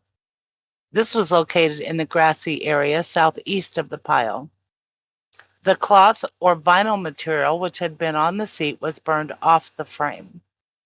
Still, while walking on the southwest corner of the property, which is actually quite a ways from the burn pit, Yes. I noted there were several tires laying on the ground in that corner. There was another bench-style seat on the south side of the property. This one still had the material attached to it. Earlier, when I had been in the command post area. Pay attention to this part. Okay. Earlier, when I had been in the command post area, I remembered someone mentioning that Joshua Redant had checked on his hunting trailers on Monday evening. He saw there was a large fire burning near Stephen Avery's property. The fire was described as being larger than usual. Bullshit. Isn't that incredible? Isn't Bullshit. that incredible? Guys, can you see what he's doing? Yeah. He is guiding the fucking narrative to Stephen Avery's burn pit. And what is the date he actually wrote these reports? It's like in March or something? I don't know, but this is remarkable, right? He's able to do all this parallel thinking, and he's pointing directly at Stephen Avery's burn pit. And what did Josh Redon say? He only briefly saw the fire, and he said it was contained to a 55-gallon burn barrel. And remember, they went back to him saying, "Oh, are you sure the fire was that big? Wasn't it bigger?" Yeah. Susan. They wanted him to exaggerate, and he refused to. Now, guys, if you're the planter, isn't that exactly what you would be doing? Drawing attention to Stephen Avery's burn pit? Yes or no? If you're the planter. Yeah. That's exactly what you would do. Yeah, you want to get the attention off of you. You want to point it to the dirty old bad Stephen Avery. 100%. Now, if you thought that was bad, have a look at the next passage that he writes. Jack 61, can you see H4? Slide H4? Absolutely, Doc. Would you like to start reading? We can break it up if you want to, but have a look what Jason Jost says. Jack 61. Alrighty. I, Jason Jost, Sergeant Jost, started to piece all this information together. I felt this area, if not already looked at, should be checked for any type of evidence. When Officer Mignon returned, I spoke with her about my feelings of the burn pile. She stated that she stated she also felt that something was unusual with that area. Upon returning to the command post, I made contact with Queso Lieutenant Sipple. I explained to him that I felt the burn pit area specifically should be checked further. He responded to the property with me. Without disturbing the scene, we walked close to the burn pit to take a further look. I mentioned to him that due to the aggressiveness of the dog, it was very possible that the other canine handlers may not have walked their dogs this close to the area. This also may have hindered officers from specifically going to this location, but no one really talks about that anyway. Are red flags going up already? Oh, huge! Because he's got to direct everybody to this fucking burn pit. Yes. He and Mignon were not talking about the aggressiveness of Bear. Nope. No. No, No. they weren't. Okay. As we were looking at the ashes laying in the area, it was evident that someone used some type of front end loader to remove ground from this particular location. The ashes were inside this area. As we looked at the ash pile, we observed that there was a bone laying near the south side of the pile on the east side. Without disturbing the bone, I looked at it closely as I could. It appeared as though it may have been a vertebrae bone. I could see another bone in the pile. At this time, we decided that someone from the crime lab or the DCI needed to further investigate the area. Not mentioned above was that Lieutenant Sipple had walked to the pit with me at approximately 13:41 hours, and he felt the area, and he left the area at approximately 1400 hours. I asked Sergeant Again, I'm going to point out no mention of a bone 8 feet south in the grass of the burn pit.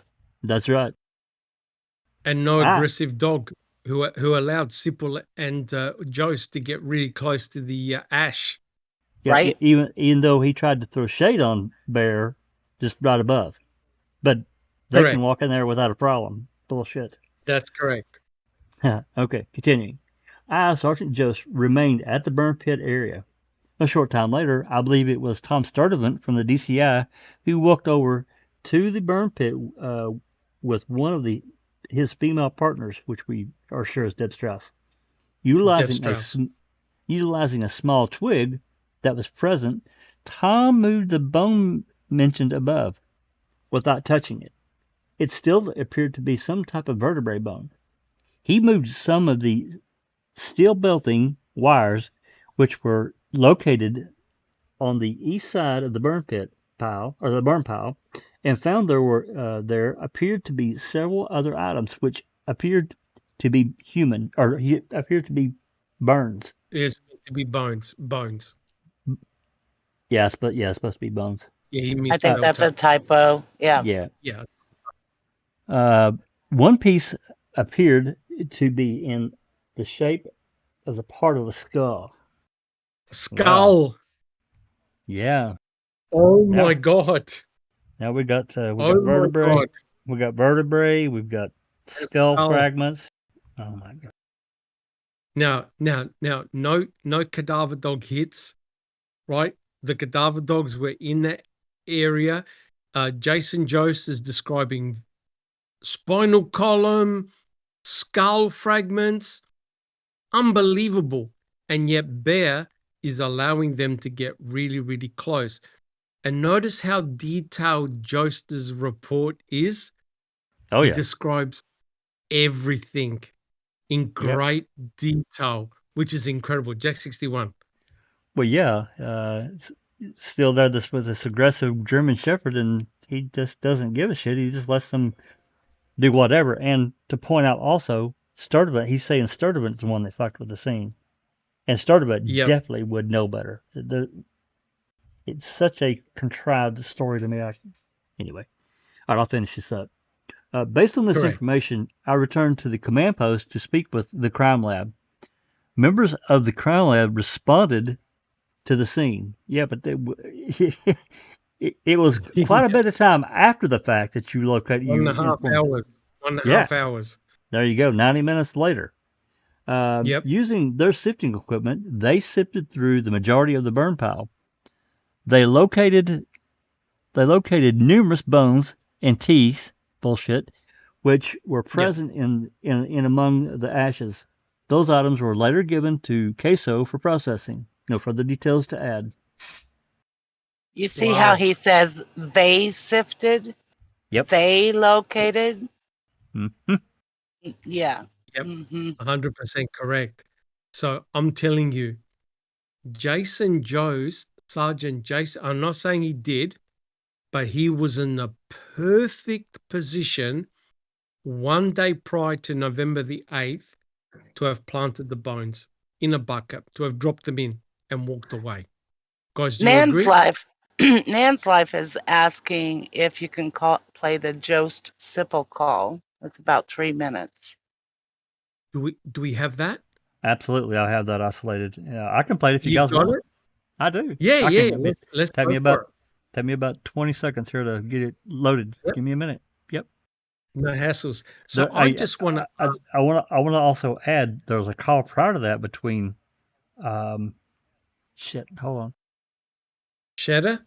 It's between Jost and Shetter, which Yep. Jost is reporting to Shetter. This is on the 11th about what Jost had found in that pit. Shetter acts like he didn't know anything about it.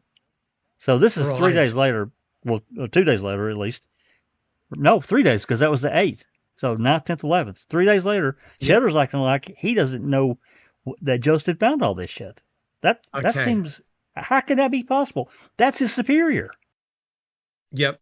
So I want to, as Jack 61 is getting those phone calls, I want to ask people in chat, yes or no, do you believe that Sergeant Jason Jost was in a position to plant the human cremains?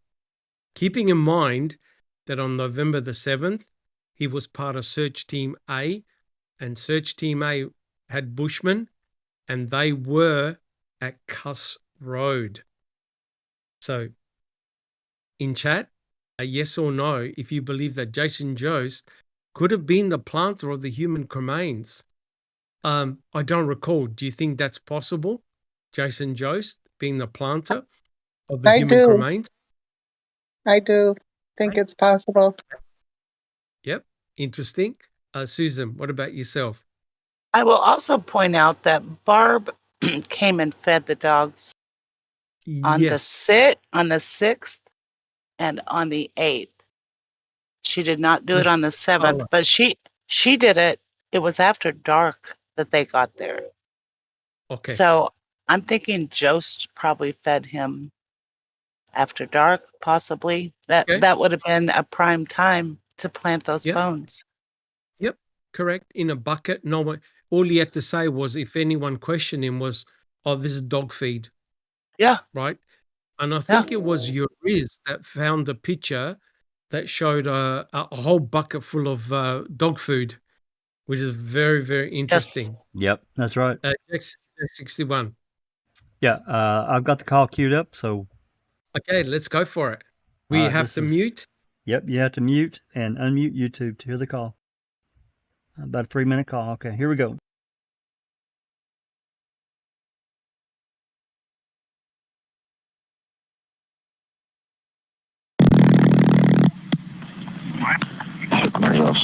Jason, Simple needs to talk to you about the other day.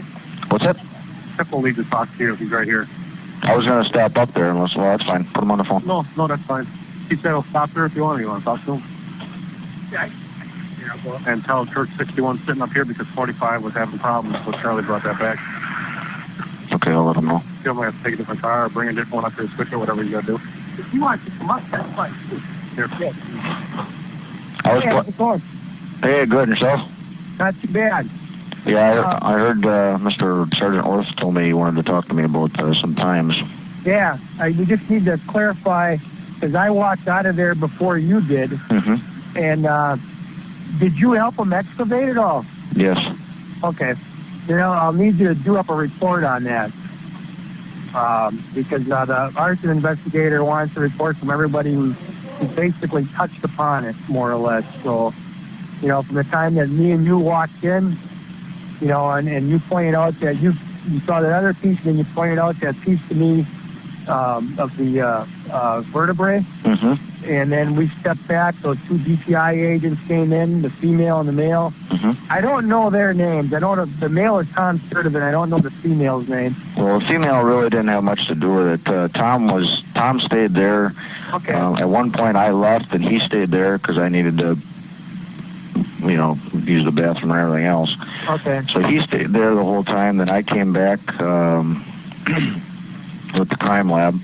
Okay. And once all their units got there, then we started sifting through it. All right. Yeah, all right. I've been basically a nice report from you to solidify that.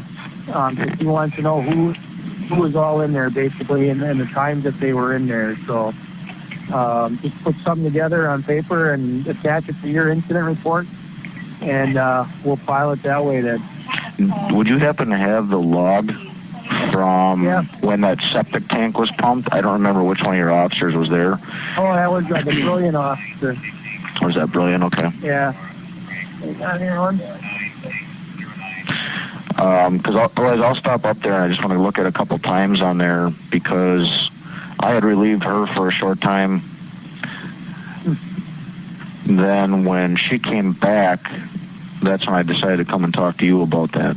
Oh, okay. Then then the two of us came back, and then that's kind of where it progressed from there. Yeah. So.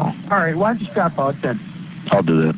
I'll dig that log out, and I'll have it ready for you then. Sounds good, Phil. All right, take care. Thanks, I'll take it. Bye.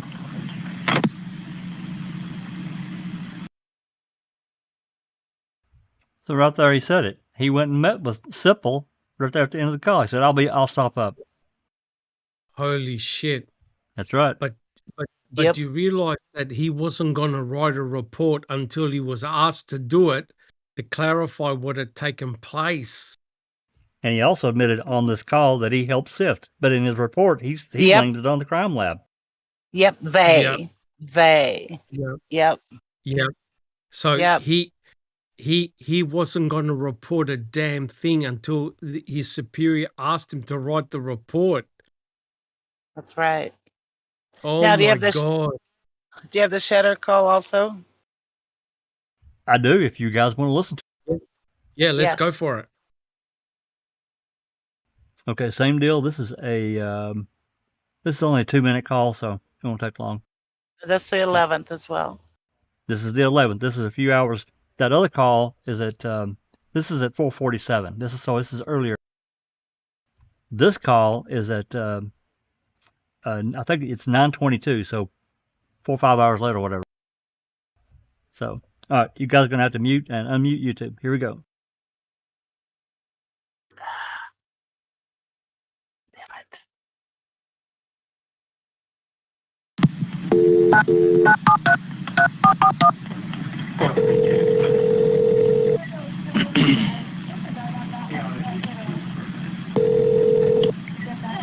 Hello, Greg speaking.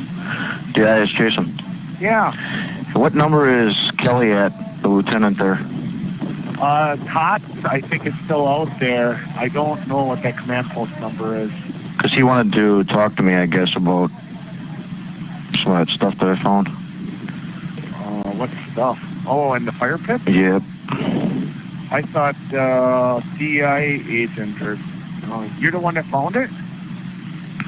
Well, I directed their attention to it originally, and he wanted to know what time, some times for me, I guess. Oh, did Todd answer the radio? I didn't try him at all, so I don't know if Todd's with him or what. Yeah, he's out there. I mean, if they're out in the field, I can try and get a hold of them tonight when I come in, or I guess you wanted to talk to me to try and narrow down some times.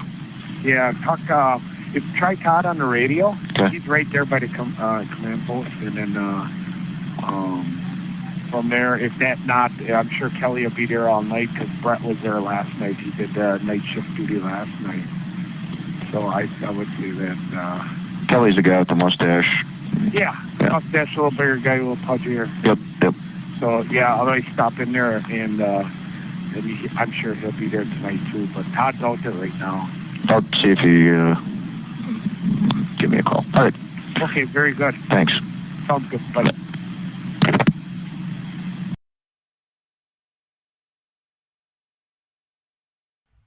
Now, isn't that some shit?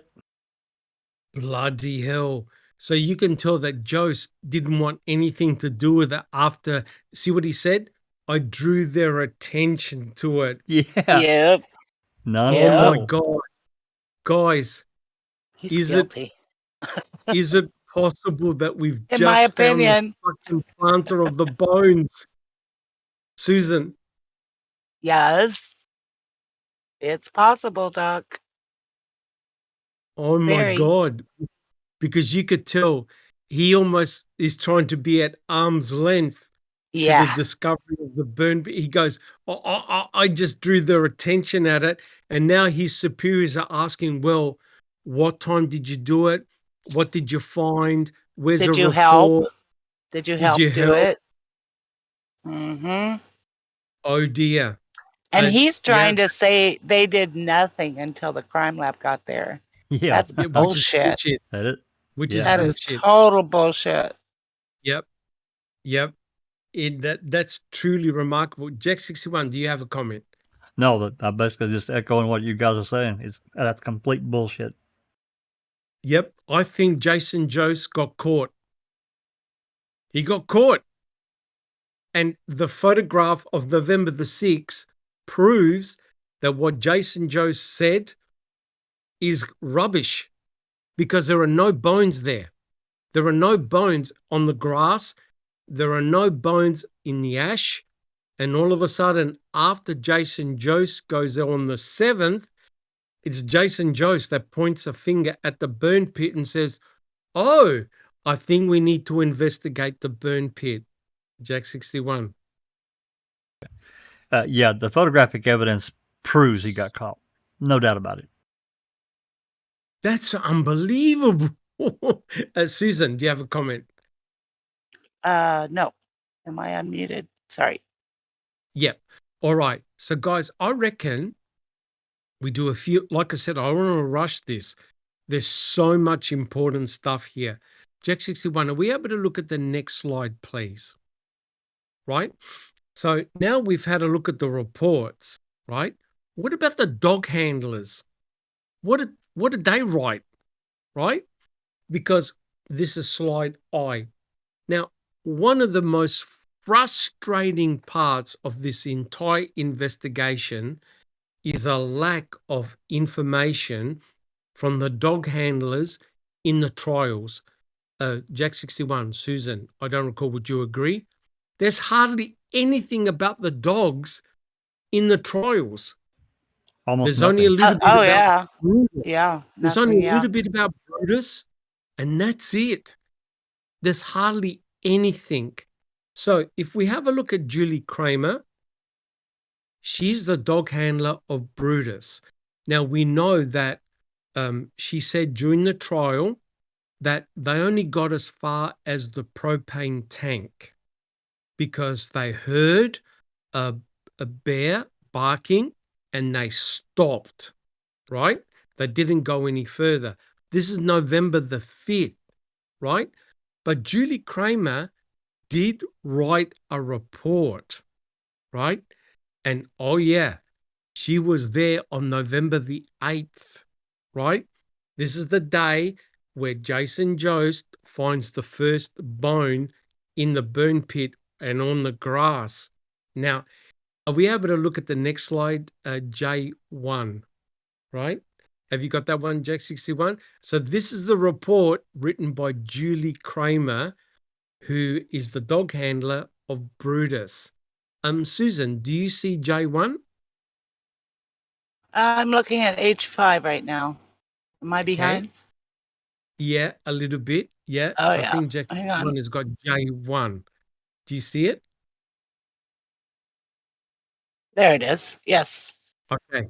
Would you like to read it out? This is Julie Kramer's report, and notice what she says about the cadaver dogs and the bloodhounds.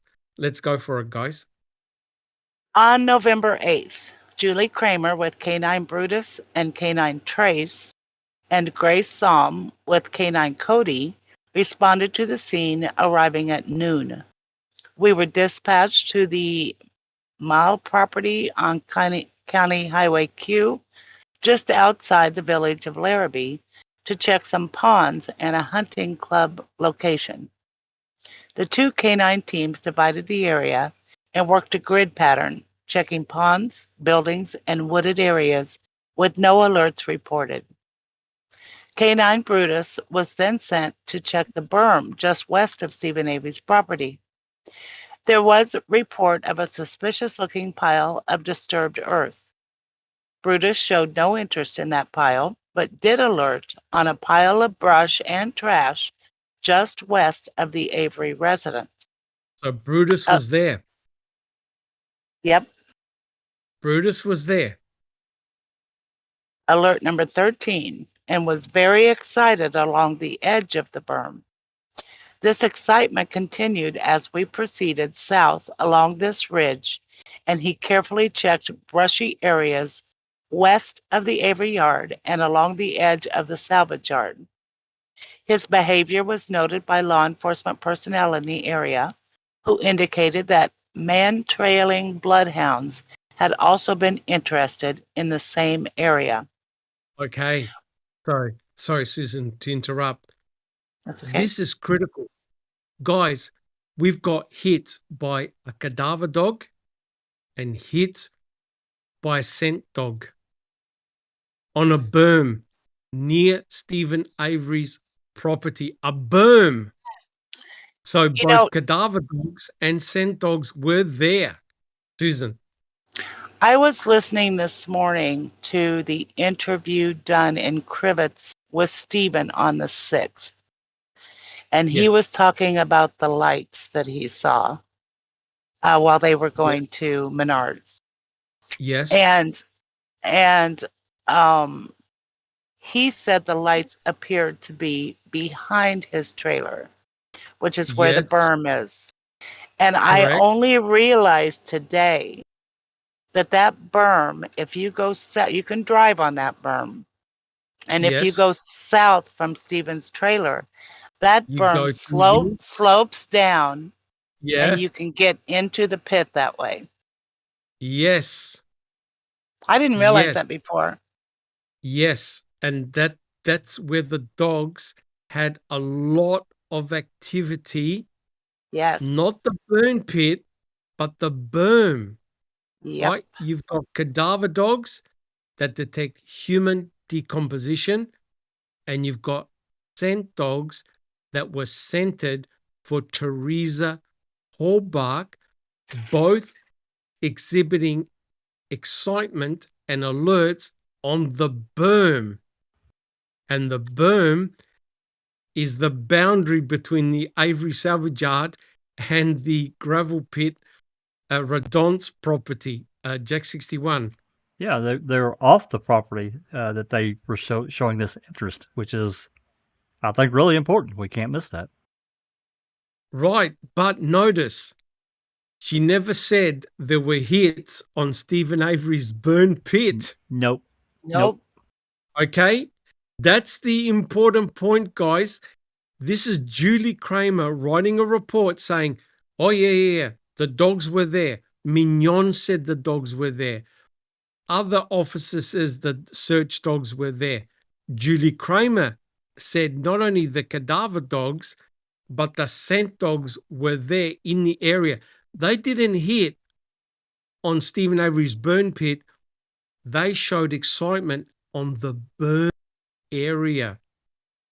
Remarkable. Susan, would you like to continue? Yes. We continued through the salvage yard, checking several vehicles as requested by State Patrol personnel. At 2 different vehicles, Canine Brutus alerted, but material within the vehicle seemed reasonable for the dog's reaction. These were not marked further by this dog handler. Upon returning to the command post, we met with the bloodhound handlers on scene, and it was noted that both live scent dogs and the human remains detection dogs had shown excessive interest in the ridge of land beginning behind Stephen Avery's residence and running south to the corner of the salvage yard, where the gravel conveyor is located. This area seems to be of particular interest to the dogs, although no scent source has been located in the area. After this meeting, GL/SAR handlers cleared the scene for the day. It should be noted that the bloodhound handlers on scene are not part of Great Lakes Search and Rescue Canine, Inc., nor have we any copies of their credentials or certifications. However, we have worked with Judy Disher in the past and we're familiar with her methods. We felt comfortable comparing notes and exchanging information with the hound handlers that was pertinent to the search. Wow. And you know, when they're talking about the the gravel conveyor, that's exactly where the 5 kittens were, right? At the south, Yes. That's right. at the southwest. Yes. So remember when they found the 5 girls that said that they were friends of Teresa Horbach? That's where they were. And that's the area of the hit by cadaver dogs and scent dogs and the berm running along that ridge. Now, And wait a that's minute. the area where Steven saw the tail light. Yes. Behind his trailer. That's right. Behind his trailer on the berm. Yep. Yes. And remember, there's an access road from Stephen Avery's trailer directly to Cuss Road, which is the corn field. There as well. Yep. Yep. And what did Stephen Avery say he saw? Tail lights. The vehicle was moving away. Yeah. Right? And this is remarkable. This is independent observation by Julie Kramer and the Bloodhound dog handlers, Jack 61. Yeah, I also want to mention, we mentioned it before, Doc found this other dog handler report talking about another group that was there called Midwest Canine, and we have nothing from them.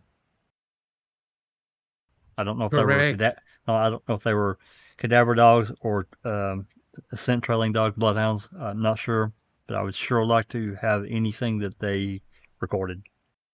Yep. So there's definitely missing dog reports, right? Now, remember, a cadaver dog detects human decomposition, not from an animal, not from a dead animal, right? They're trained to detect human decomposition. What the hell is a cadaver dog doing hits and going crazy on the berm? And why is a live scent dog going crazy on the berm? That's what really confuses me. Correct. Why Yeah, because- aren't they putting it? Sorry, Jack 61. I was just gonna say they're scented with Teresa's scent. So why? Susan's got a great Teresa's question. Why are they hitting? Right. And why did Loof go to Cuss Road? Why did Loof head straight towards Cuss Road? Who scented with Teresa Horbach's scent? Guys, there's something weird as all hell going on. The dogs didn't stay on Stephen Avery's property. They went off the property. Now, how on earth do you explain cadaver dog hits and also scent dog hits on the berm? Tells me On she was Cuss there. Road. Tells me she was there. Or her It remains means were that there. Teresa Horbach or her body parts or whatever were there. How can that possibly be, guys? Right? The state is saying that Teresa Horbach never left Stephen Avery's trailer or garage.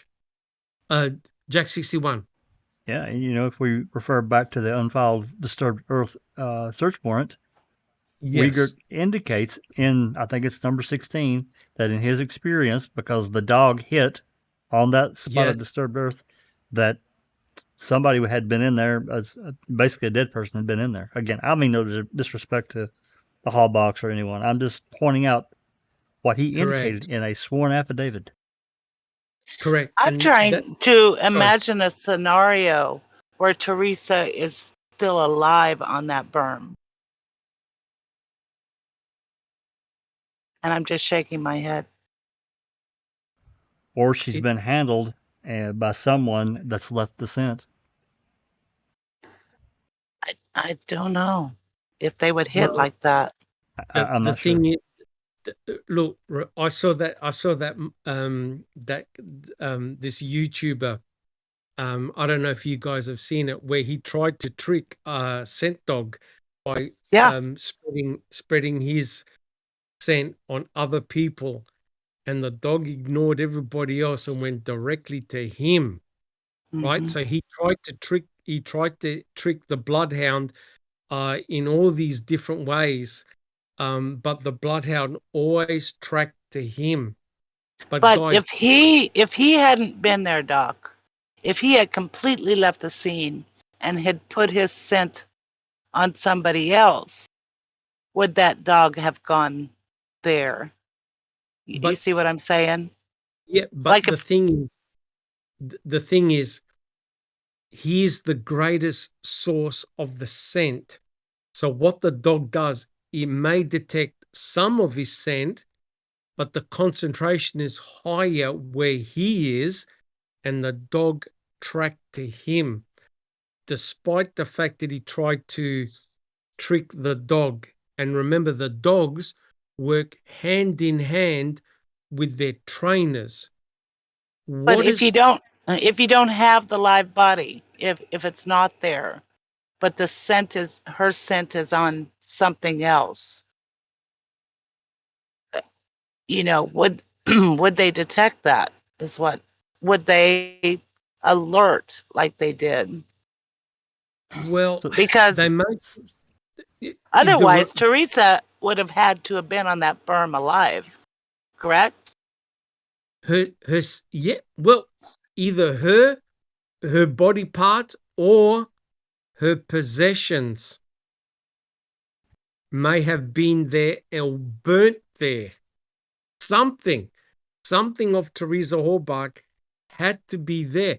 But sorry, Jaxie's one, but the worrying thing for me is this.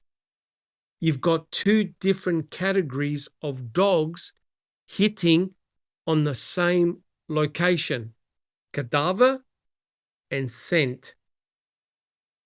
That's the worrying part, guys. You don't have one dog, you've got two different categories of dogs. Yeah. That's So the maybe worry. her items along with her remains, possibly. Could well be. There could have been a temporary dumping ground. Or maybe just the Rav, which had her blood in it, which Could would have well been be. the cadaver dog, right? Cadaver dog, correct. Also had her scent in it. Correct. I don't know. Or it could have been a temporary storage area waiting to dump material back on the property. Do you understand? Because it's the ridge line. It's the ridge line. Now, is anyone going to question Jason Jost, who's an officer, if he's carrying buckets and he's saying, "I'm feeding the dogs"? Nope. Is anyone going to question him? Nope. No. Nobody's going to question him. No one. But although he was supposed to have a babysitter with him. But it doesn't mention any, and he's from the MTSO. Yep. Right? And he's part of Search Team A with Bushman, who's ex-MTSO. And Bushman is the one that finds the clandestine burial site on Cuss Road. Oh, no. So do you saw the balloons? Yeah. It's so weird that we're slowly starting to see the jigsaw puzzle pieces emerging, right? And now Jason Jost is up front and center of being at the burn pit and the discoverer of the bones. And isn't it remarkable that the boss of Search Team A is the one that found the clandestine burial site at Cuss Road? And he stayed, that brings up a point that I've been wanting to say. He stayed there and helped, at least to some degree, but he's sticking flags in the ground, and we don't really know what else because he didn't write a report. Correct. So it could have been, the ridge line could have been a temporary storage site, right? Temporary storage site that had Teresa's belongings or even some of her burnt cremains. Because you can't explain a cadaver dog and a scent dog giving visual alerts. That means that there is a high concentration of scent. Now, wait a minute. The state is saying that Teresa Horbach was cremated in the burn pit. How can that be that there's no cadaver dog or scent dog that give visual alerts to their handlers? I want to go to the burn pit. None. But and they're right there on the berm. They're Because right she there They're on the wasn't. right there on berm. the boom. They're right That's there on right. the boom. They're Yeah. going crazy on the boom. And the dogs also did a hit at Cuss Road. So now we've got this very interesting situation where the dogs are telling a different narrative to what the state want you to believe. And what did Jason Jost do? I think we need to look at the burn pit. Guys, you couldn't make that up, Susan. I agree, Doc. You can't make this shit up. It's truly remarkable, Jack 61. Well, it's just like the RAV and the key had to be found on the property. Yes. Had to be found on the property. On the property, correct, 100% correct. Now, Jack 61, are we able to, we'll do a couple of more slides. Are we able to look at J2? Do you have that one?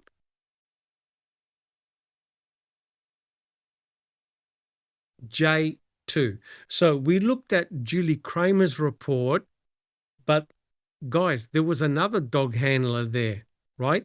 Sarah Fausk with her bloodhounds, right?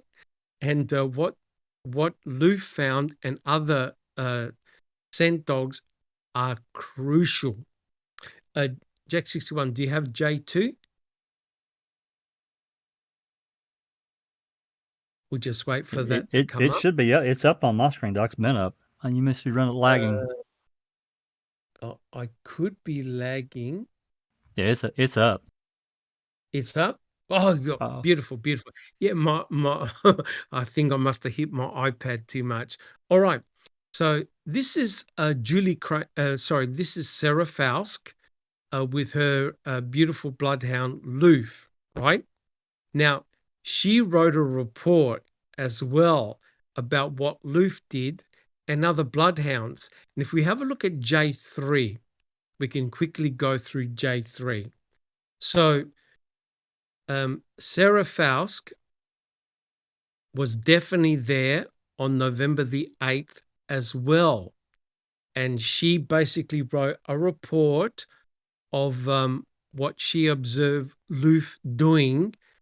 But the most important thing here is notice, and I quote, I phoned Jody Disher from the Plover area to see if she will be able to assist.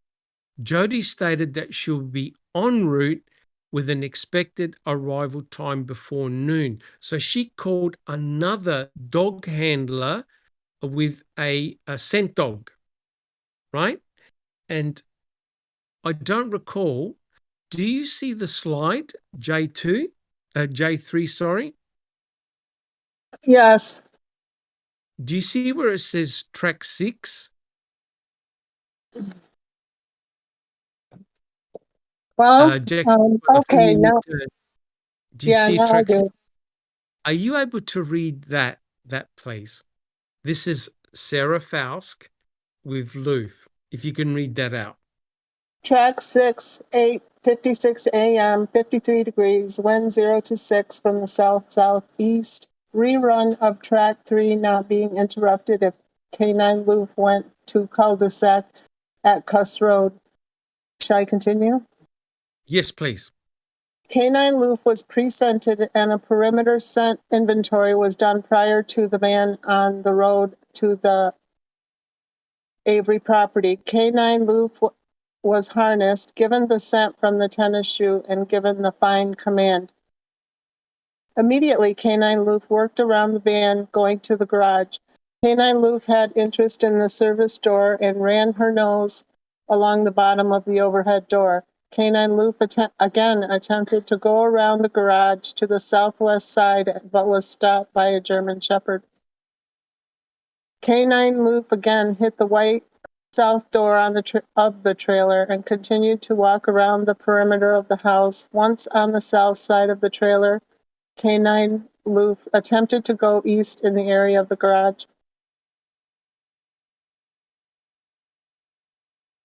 Canine Loof worked west on the quarry side of the field next to the cornfield. Canine Loof located a CD that was previously marked with yellow evidence tape. Canine Loof continued west in the quarry side. Once past the second apple tree, Canine Loof.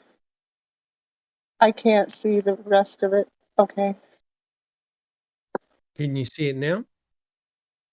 Where it Could you says go up a Canine little Loof. bit? Okay. Canine Loof Canine Loof. continued west on the quarry side. Once past the second apple tree, Canine Loof was looking into the. Now I can't see again. We have to wait for Jack 61 with J4. Into the quarry with interest. Canine Loof crossed north onto the cornfield side, approximately 100 feet east of the Cuss Road cul-de-sac. Canine Loof entered the cul-de-sac and continued to work southwest on the gravel access road coming out by the hunting trailers. Canine Loof worked this area with interest, especially on the gravel pit side. A large cat litter pail was located within this area of interest.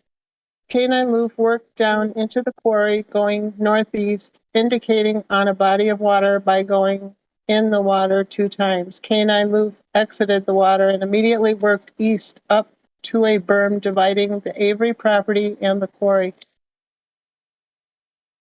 On the berm, Canine Loof was having a high level of indication. In my experience and training with Canine Loof, her body language was indicating that the source of scent was within 25 yards of our current location. Canine Loof was in a pool of strong scent. Wow. Did you hear that? That's the boom. This is Loof. Susan. Loof is a cadaver dog? Scent dog. Loof No, is he's a scent dog. Yeah, within 25 yards. Yep. Okay. Yep. You want to continue? I don't recall. Canine Loof worked north and south along the berm for a period of time, trying to figure it out. Canine Loof then worked north again, entering the Avery property. Canine Loof worked around some vehicles parked on the southwest corner of the Avery property and attempted to work toward the garage area. Due to the German Shepherd, we were unable to get any closer. Canine Loof then worked the junkyard side of a fence line, diving the Avery property, dividing probably the Avery property from the junkyard. Canine Loof worked this fence line east until she was unable to go any further on the hill of the fence line. Canine Loof then went south, working her way through the junkyard to an X on the conveyor system, then working to the area of where Teresa Halbach's vehicle was located. Wow. Wow, wow, wow. Remember, that's where the 5 girls were, right? And then Loof went towards where Teresa Halbach's RAV4 was found. Incredible. Okay, keep going, keep going. Canine Loof was unharnessed and walked back to the command post. At the command post, I stressed getting the German Shepherd off the property and that the other hounds confirm what Canine Loof has done. The area of the berm was holding a lot of Teresa Halbach's scent. I also asked for wind direction since she had been missing, but that information was not available. The area of the berm was stressed to be of high interest. Canine Loof was working extremely strong scent in that area. Track witnessed by Assistant Chief Kevin Shepherdson of the Kaukauna Police Department. Handlers. Okay. Yep. There you have it, guys. That's unmistakable. You have a cadaver dog, you have a scent dog going crazy on the berm. They didn't go crazy going towards Stephen's burn pit. They showed some interest, but there was a lot of high interest on the berm, right? It's remarkable how Loof made a beeline towards that berm area. Okay. Guys, do we have any questions? Any comments?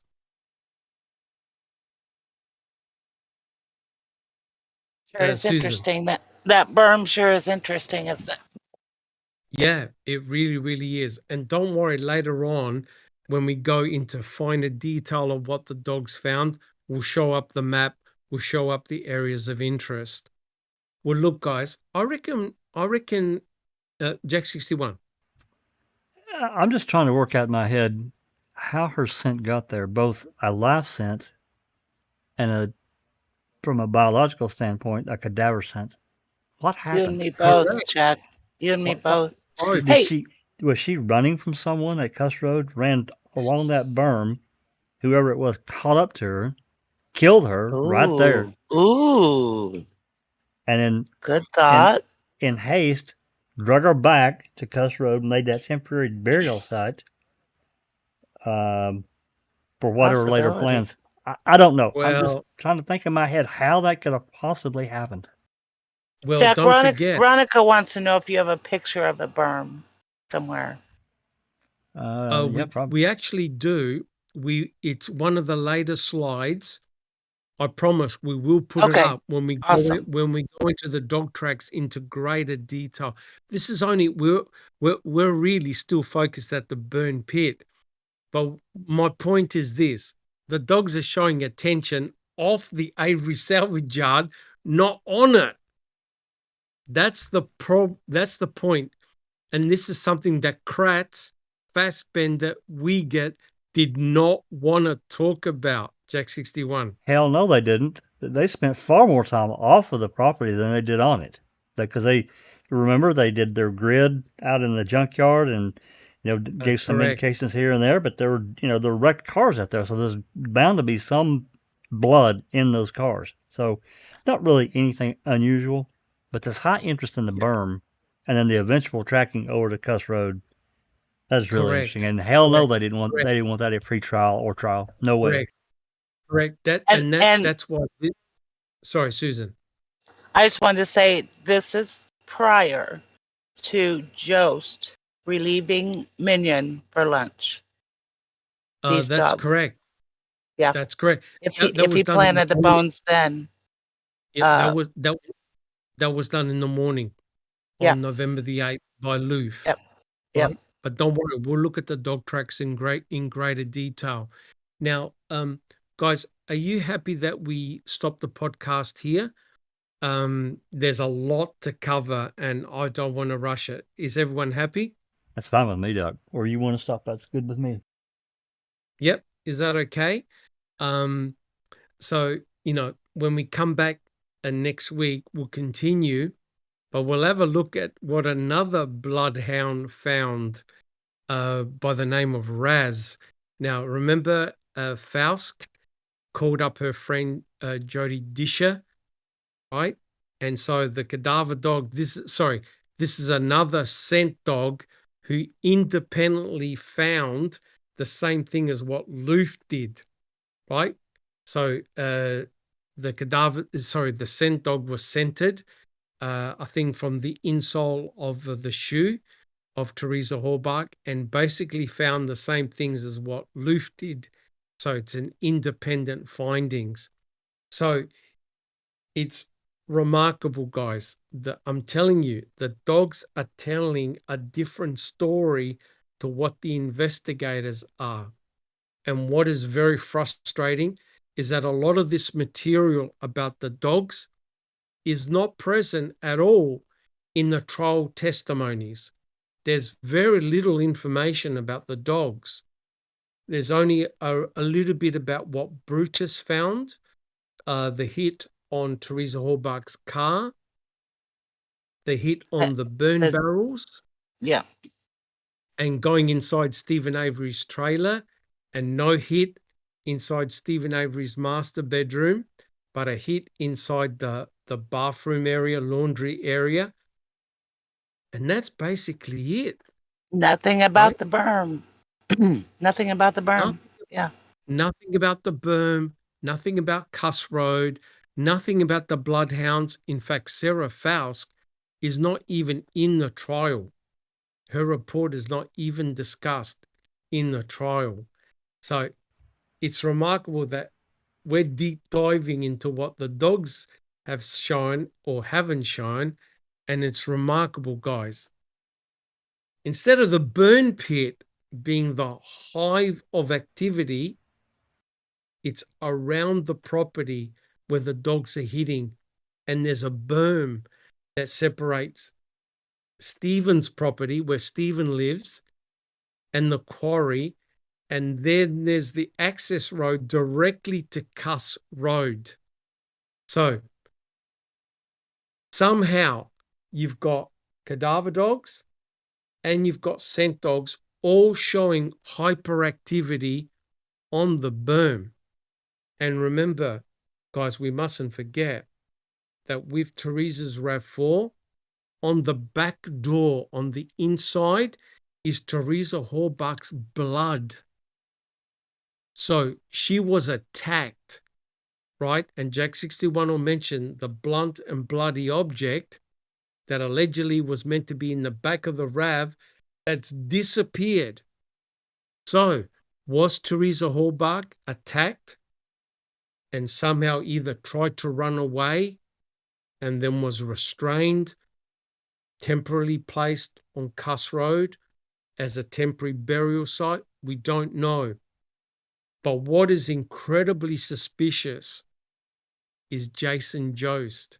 Now, I'm not saying he did anything nefarious, but isn't it remarkable that one day prior, he's at Cuss Road, he's part of Search Team A, right? And then on the same day, he's feeding the dogs at the burn pit. One day after, he's the one that discovers the bone and starts pointing at the burn pit to say, guys, I think we need to look at the burn pit, right? And who's his boss as part of Search Team A? Mike Bushman. Yep. Also MTSO, and he finds the clandestine burial site, which the state are saying nothing happened. And who was Bushman's boss for most of his career? Tom Kacerik. Yep. And remember, only a few days on the same day that he got arrested, Stephen Avery got arrested, one day after was when Tom Kacerik was going to take the stand. Be deposed. Be deposed. You could not make it up that it's the MTSO,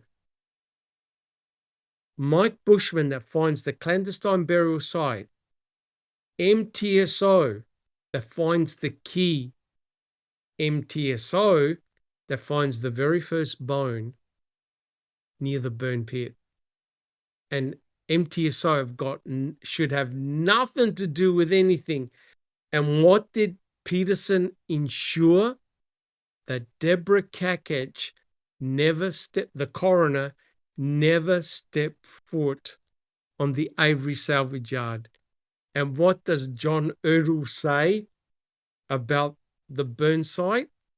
That it's obviously been disturbed, altered, and he didn't take any pictures.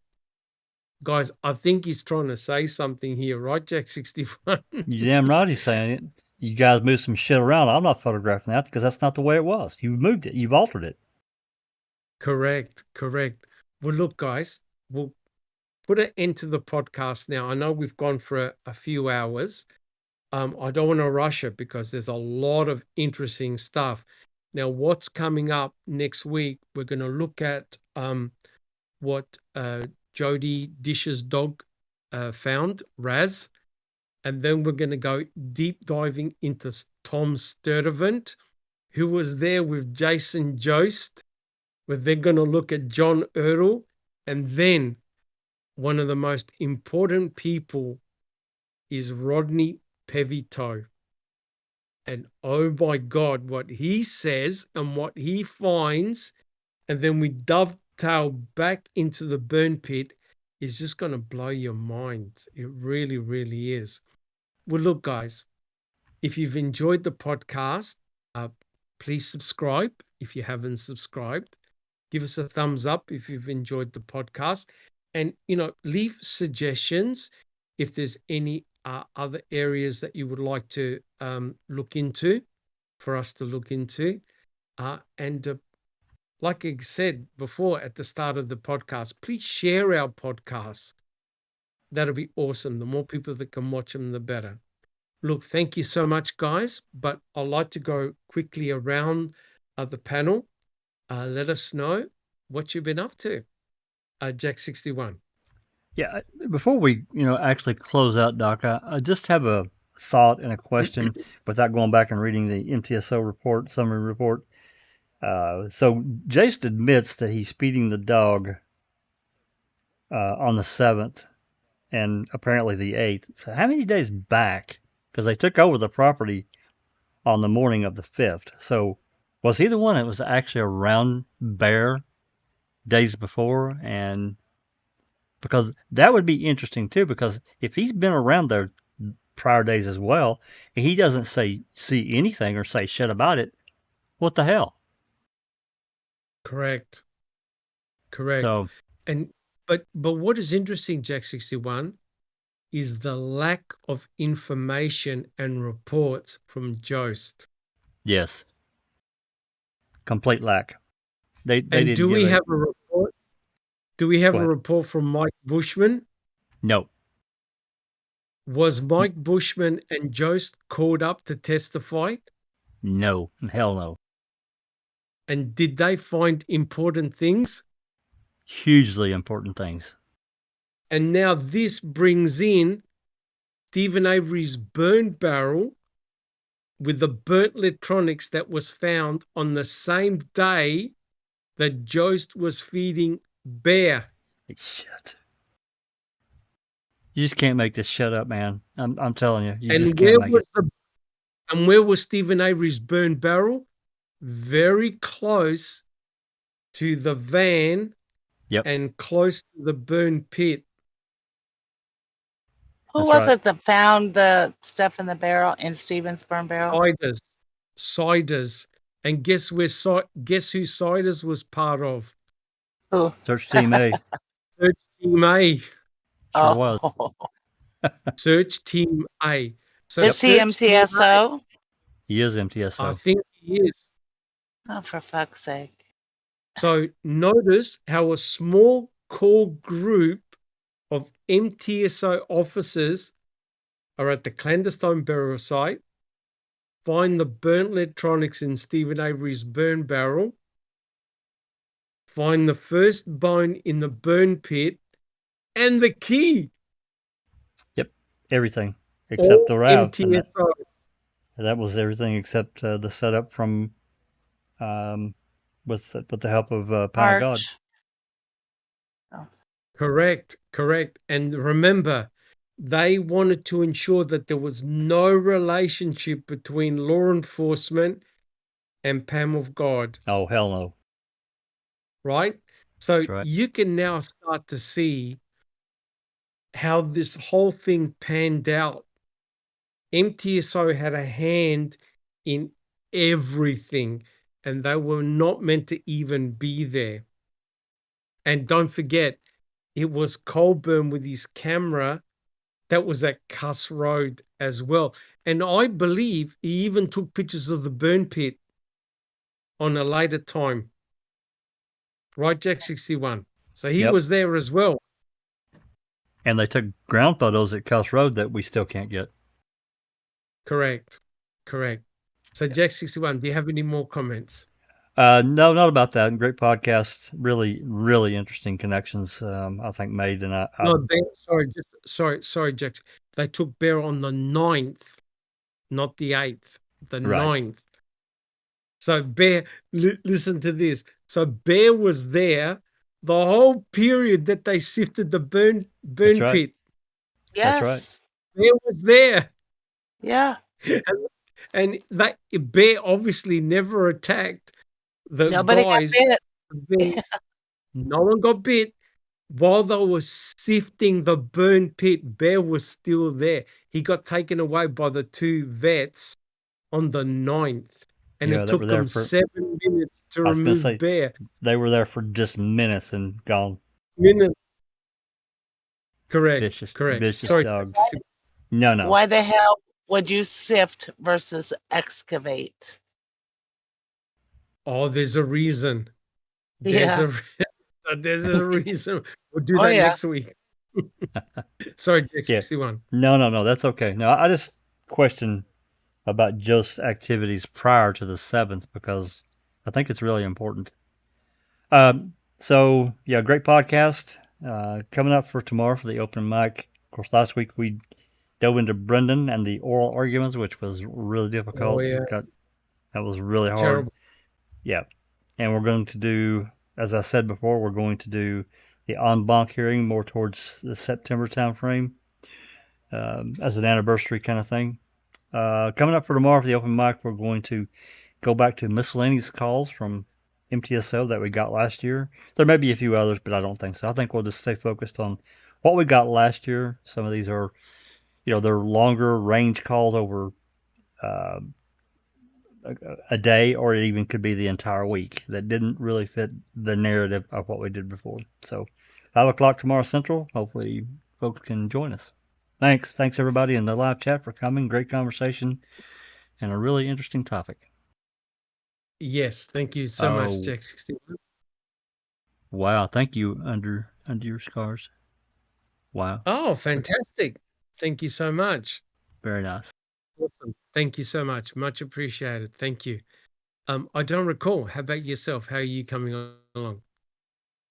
I'm coming along well, and thank you for another jaw-dropping podcast. I learned a lot once again.